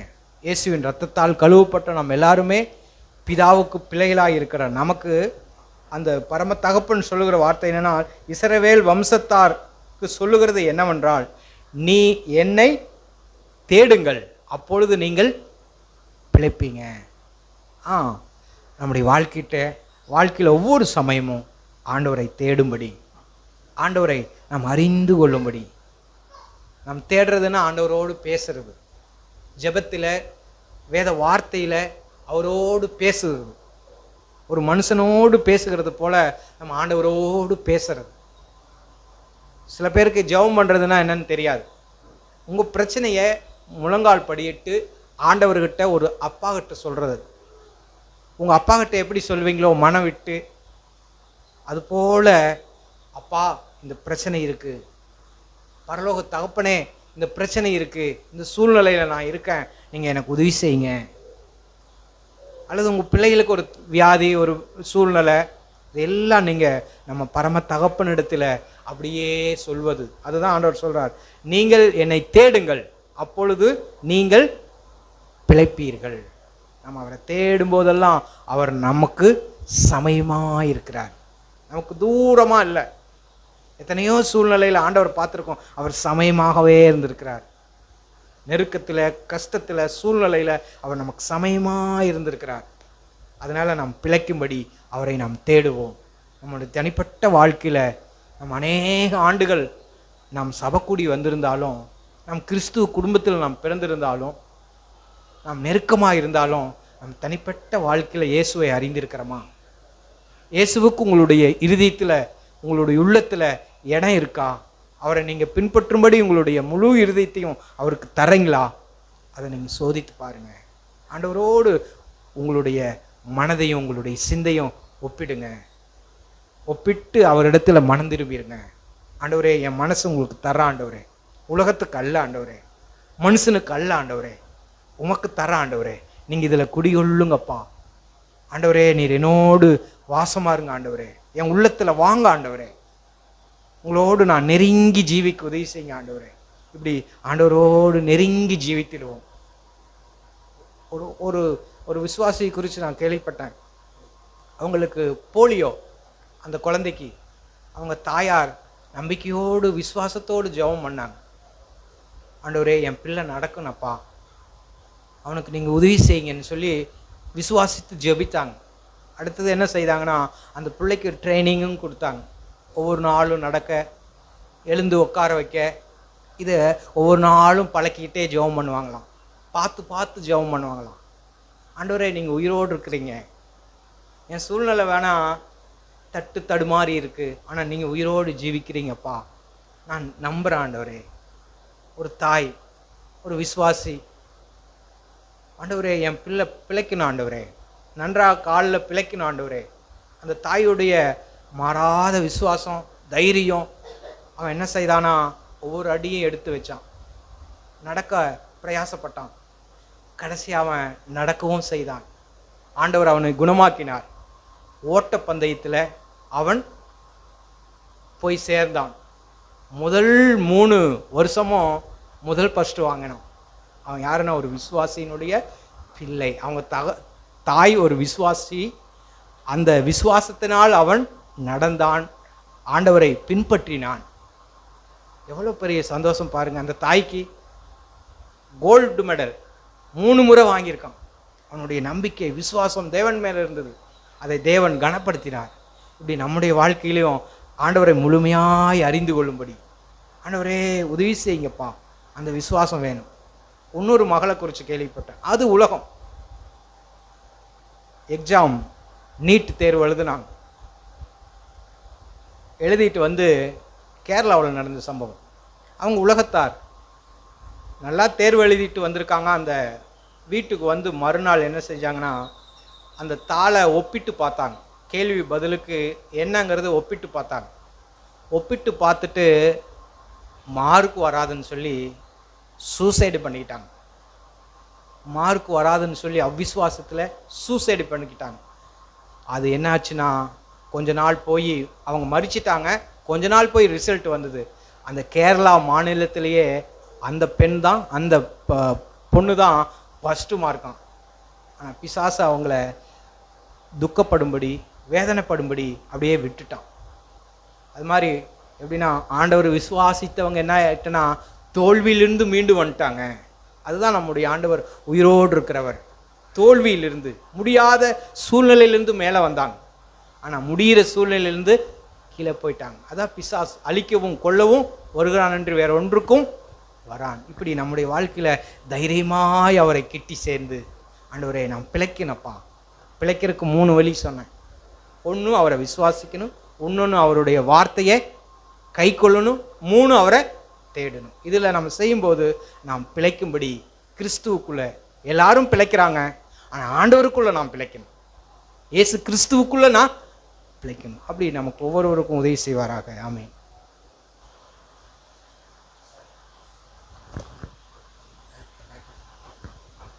நாம் எழுந்திருக்கலாம். காலையிலிருந்து தேவன் நம்ம ஒவ்வொருவரோடும் பேசியிருக்கிறார். நாம் தேவாலயத்துக்கு வருகிறோம். ஆனால் நாம் வெளிப்பிரகாரத்தோடு நாம் செல்கிறோமா, இல்லை பரிசுத்த ஸ்தலத்துக்கு வர்றோமா, இல்லை மகா பரிசுத்த ஸ்தலத்துக்குள் வந்து நான் தேவனை ஆராதிக்கிறோமா, தேவனை கண்டு கொண்டு செல்கிறோமா? ஆம் பிரியமானவர்களே, வேதம் சொல்கிறது அழைக்கப்பட்டவர்கள் அநேகர், தெரிந்து கொள்ளப்பட்டவர்களோ சிலர், அதிலும் உண்மையுள்ளவர்களோ ஒரு சிலர் என்று வேதம் சொல்கிறது. எல்லாருக்கும் ஒரே விதமான போதனை தான் கிடைக்கிறது. இன்றைக்கி ஸ்கூல்லாம் பார்த்தோம்னா ஒரு வகுப்பில் 50 பேர் 60 பேர் உட்காந்துருப்பாங்க. எல்லாருக்கும் ஒரே விதமான கோச்சிங் கிளாஸ் தான் நடக்குது. ஆனால் ஒரு சில பேர் பார்த்தோம்னா படித்த படிப்பே ஒன்றும் தெரியாது, வந்தவண்ணமாக போய்விடுவார்கள். ஒரு சில பேர் ஏதோ பார்டரில் பாஸ் பண்ணுவாங்க. ஆனால் ஒரு சில பேர் பார்த்தோம்னா நல்ல மார்க் வாங்கி நல்ல ரேங்க் வருவாங்க. அதே போல் தான் நாவுக்குரிய வாழ்க்கையிலும் நான் தேவனுடைய சபைக்கு வரும்பொழுது நான் என்ன ஆவியில் வர்றேன், ஆண்டவரே நீர் என்னோடு பேசுங்க, நான் ஒரு பாவியான ஒரு மனுஷன், ஆண்டவரே நான் தேவை உடையவன், பாவிகளில் நான் பிரதான பாவி. பவுல் சொல்லும்பொழுது சொல்வார், நான் பரிசுத்தவான்கள் எல்லாரிலும் சிறியவன், பாவிகளில் பிரதான பாவி நான், ஆண்டவரே நான் கெட்டுப்போனவன். அந்த கெட்டகுமாரன் வரும்பொழுது அவன் அப்படி தான் வந்தான். ஆண்டவரே பரத்துக்கும் உமக்கும் விரோதமாக நான் பாவம் செய்தேன், நான் உம்முடைய குமாரன் என்று சொல்லப்படுவதற்கு நான் பாத்திரவான் அல்ல, நான் உம்முடைய வேலைக்காரரில் ஒருவனாக இருக்கிறேன் அப்படின்னு சொல்லி தான் அவன் வந்தான். நம்முடைய வாழ்க்கையிலும் மனம் திரும்புதல் எப்படி இருக்கணும்? அக்கம் பக்கத்தில் நிற்கிறவங்கள பார்த்தல்ல, அந்த ஆயக்காரனும் பரிசேயனும் ஜெபித்தார்கள். பரிசேயன் ஜெபித்தான், நான் அந்த ஆயக்காரனை போல இல்லாமல் இருப்பதற்காக நான் சோத்தரிக்கிறேன் ஆண்டவரே, அநியாயக்காரர் பரிகாரர் இவர்களை போலலாம் நான் இல்லை, நான் வாரத்தில் ஒரு நாள் உபவாசிக்கிறேன், 2 தரம் உபவாசிக்கிறேன், நான் காணிக்கை கொடுக்குறேன், அதை கொடுக்குறேன், இதை கொடுக்குறேன், அதனால் நான் உம்மை பிரியப்படுத்துகிறேன்னு சொல்லி அவன் ஜெபித்தான். ஆனால் நம்முடைய நீதி, நம்முடைய வேஷம், நம்முடைய ஆவி, துதியின் வேளையில் கேட்டது போல நீங்கள் இன்னும் ஆவி உடையவர்கள் என்பது யாருக்குமே தெரியாது. ஆனால் தேவன் கவனித்து கொண்டிருக்கிறார். பிரியமானவர்களே, நான் என்ன ஆவியில் வந்தேன், என்ன ஆவியில் நான் திரும்ப போகிறேன், என்னை நான் கழுவி கொண்டானா, என்னை சுத்திகரித்து கொண்டானா, நான் தேவனை ஆராதித்தேனா, அவரை தரிசித்தேனா, அவர் நம்மை கவனித்து கொண்டிருக்கிறார். வெளிப்படுத்தின விஷயத்தில் பார்த்தோம்னு சொன்னால், அவர் அந்த 7 சபையின் தூதர்களுக்கு சொல்லும்பொழுது சொல்வார், உன் கிரியைகளை நான் அறிந்திருக்கிறேன், உன் கிரியைகளை நான் அறிந்திருக்கிறேன். யாரும் தெரிந்து கொள்ள முடியாது, ஆனால் தேவன் நம்மை அறிவார். பிரியமானவர்களே, நாம் நடிக்க வேண்டாம், மாய்மாலம் பண்ண வேண்டாம். தேவனுக்கு முன்பாக நாம் தலைகளை வணங்கி நம்மை தாழ்த்துவோம், நம்மை ஒத்துக்கொள்வோம். நான் 0 ஆண்டவரே, நான் ஒன்றுக்கும் உதவாதவன், கெட்டுப்போனவன் ஆண்டவரே, என்னுடைய வாழ்க்கையை வீணடித்தவன், என்னுடைய வாழ்நாள் பூராவும் என்னுடைய வாயை தவறாய் உபயோகப்படுத்தினவன், எனக்கு கொடுத்த ஆயுள் நாட்களை நான் துவம்சம் செய்துவிட்டேன், கெட்டு போய்விட்டேன். நீர் எனக்கு ஞான நன்மைகளை விதைத்திருக்க நான் என்னுடைய சரீர தேவைகளை அறுத்தேன் ஆண்டவரே. இனியும் நான் உலகத்திற்காக நான் வாழ விரும்பவில்லை, வாழ்ந்தால் உமக்காக ஒரு வாழ்க்கை நான் வாழ்வேன் என்று சொல்லி முன்னேற்ற பாதையிலே நாம் அடியெடுத்து வைப்போமானால் தேவன் நம்மை கைப்பிடித்து உயர்க்க தூக்கிவிட அவர் வல்லவராக இருக்கிறார். காலையிலிருந்து தேவன் நம்மோடு பேசியிருக்கிறார். நாம் ஒருபோதும் நம்முடைய இருதயத்தை நாம் மட்டுப்படுத்த வேண்டாம். அந்த பரிசுத்த ஸ்தலத்துக்குள் பிரவேசிப்பித்து நம்மை கழுவி சுத்திகரித்து கொண்டு தேவனை நாம் தரிசித்து செல்வோம். பிரியமானவர்களை, இன்றைக்கு ஆண்டவரே நீர் என்னோடு என்ன பேசியிருக்கிறீர்? ஆண்டவரே நீர் இங்கே போய்ட்டு பேசுவது மட்டுமல்ல, தொடர்ந்து என்னுடைய வாழ்க்கையிலே நீர் பேசும் என்று சொல்லி அதாவது அந்த ஒரு பாவியான ஸ்திரீ ஆண்டவர் அந்த பரிசேயனுடைய வீட்டுக்கு வந்திருக்கும் பொழுது அவள் வெளியேறப்பெற்ற பரிமள தைலத்தை அவள் ஆண்டவருடைய சிரசின் மேல் ஊற்றி அவருடைய தலைமயிரினால் அவள் துடைத்தாள். ஆனால் அந்த பரிசேயனோ அதை அவன் சொல்லுகிறான், இவள் ஒரு பாவியான ஸ்திரீ, இவர் தேவனுடைய குமாரர், இவர் தேவனுடைய தீர்க்கதரிசி என்றால் தம்மிடத்தை தொடுகிறது யார் என்று இவள் அறியாதிருப்பாளோ என்று அவன் தன்னுடைய இருதயத்துக்குள்ளே அவன் முறுமுறுத்து கொண்டிருந்தான். ஆனால் ஆண்டவரை பேசினார், சீமோனே சீமோனே, நான் உனக்கு ஒன்று சொல்ல வேண்டும். நான் உன் வீட்டுக்கு வந்தேன், என்னுடைய கால்களுக்கு நீர் தண்ணீர் கொடுக்கல, நீர் என்னை முத்தம் செய்யல, உபசரிக்கல. ஆனால் இந்த ஸ்திரீயோ நான் வந்தது முதல் அவள் என்னை அவருடைய தைலத்தை ஊற்றி அவள் என்னை அவருடைய சிரசினால் என்னுடைய கால்களை துடைத்து என்னை அன்பு செய்தாள். இவள் செய்த காரியம் பெரியது என்று சொல்லி அவள் மிகவும் அன்பு கூர்ந்தாளே, இவள் செய்த அநேக பாவங்கள் மன்னிக்கப்பட்டது என்று சொன்னார். ஆனால் நாம் தேவனிடத்தில் அன்பு கூறுவதுங்கிறது மேலோட்டமான ஒரு அன்புங்கிறது வேறு, நான் அவளிடத்தில் ஆழமாய் அன்பு கூறுவதுங்கிறது வேறு. ஆண்டவர் சொல்லும்பொழுது சொல்லுவார், காகங்களை கவனித்து பாருங்கள், அவைகள் விதைக்கிறதும் இல்லை, அறுக்கிறதும் இல்லை, களஞ்சியங்களில் சேர்த்து வைக்கிறதும் இல்லை, அவைகளையும் உங்கள் பரமபிதா பிழைப்பூட்டுகிறார், அவைகளை பார்க்கிலும் நீங்கள் விசேஷித்தவர்கள் அல்லவா அப்படின்னு சொல்லி நம்மை கவனித்து பார்க்கும்படி தான் அவர் சொல்கிறார். நாம் ஆழமாய் கடவுளை தேடுவோம். நாம் ஏவப்பட்டவர்கள், சகோதரர்களில் 2 பேர், சகோதரிகளில் 2 பேர், நாம் இருதயத்திலிருந்து நாம் நன்றி சொல்லி தேவனை கேட்ட வார்த்தையை கேட்டு அதற்கேற்றபடி நாம் ஜெபிப்போம். பிரியமானவர்களே, நான் ஜெபிக்கலாம். எங்கள் பரலோக தகப்பனே, உம்மை துதிக்கிறோம், உம்மை ஸ்தோத்திரிக்கிறோம் ஆண்டவரே, உம்மை துதிக்கிறோம் ஆண்டவரே. எங்களுக்காக இந்த உலகத்துக்கு வந்தவரே, உம்மை துதிக்கிறோம் ஆண்டவரே. நல்லவனுக்காக ஒருவேளை ஒருவன் மரிக்க துணிவான், நாங்கள் பாவிகளாக இருக்கும் பொழுது எங்களுக்காக மரித்தவரே ஆண்டவரே, உம்மை துதிக்கிறோம். முன்பு எங்களிடத்தில் அன்பு கூர்ந்தவரே, உம்மை துதிக்கிறோம் ஆண்டவரே, உம்மை ஸ்தோத்தரிக்கிறோம் ஆண்டவரே, உம்மை துதிக்கிறோம். உம்முடைய வார்த்தைகளுக்காக உம்மை துதிக்கிறோம், உம்முடைய பரிசுத்த ஆவியானவருக்காக உம்மை துதிக்கிறோம். எங்கள் பரலோக தகப்பனே உம்மை துதிக்கிறோம். இந்த நல்ல நாளுக்காக உம்மை துதிக்கிறோம் ஆண்டவரே. எங்களுக்கு கொடுத்த ஆண்டவரே உம்முடைய வார்த்தைகளுக்காக உம்மை துதிக்கிறோம் ஆண்டவரே. ஆண்டவரே, நாங்கள் ஒவ்வொரு நாளும் மேலோட்டமாய் அல்ல ஆண்டவரே, இதயத்தில் ஆழமாய் உங்கள் முழு இதயத்தோடும் உன் முழு ஆத்மாவோடும் உன் முழு சிந்தியோடும் உன் முழு பலத்தோடும் அன்பு கூறுவாயாக என்று சொன்னீர் ஆண்டவரே. அப்படியாய் நாங்கள் உம்மிடத்தில் அன்பு கூற எங்களுக்கு உதவி செய்யுங்க ஆண்டவரே.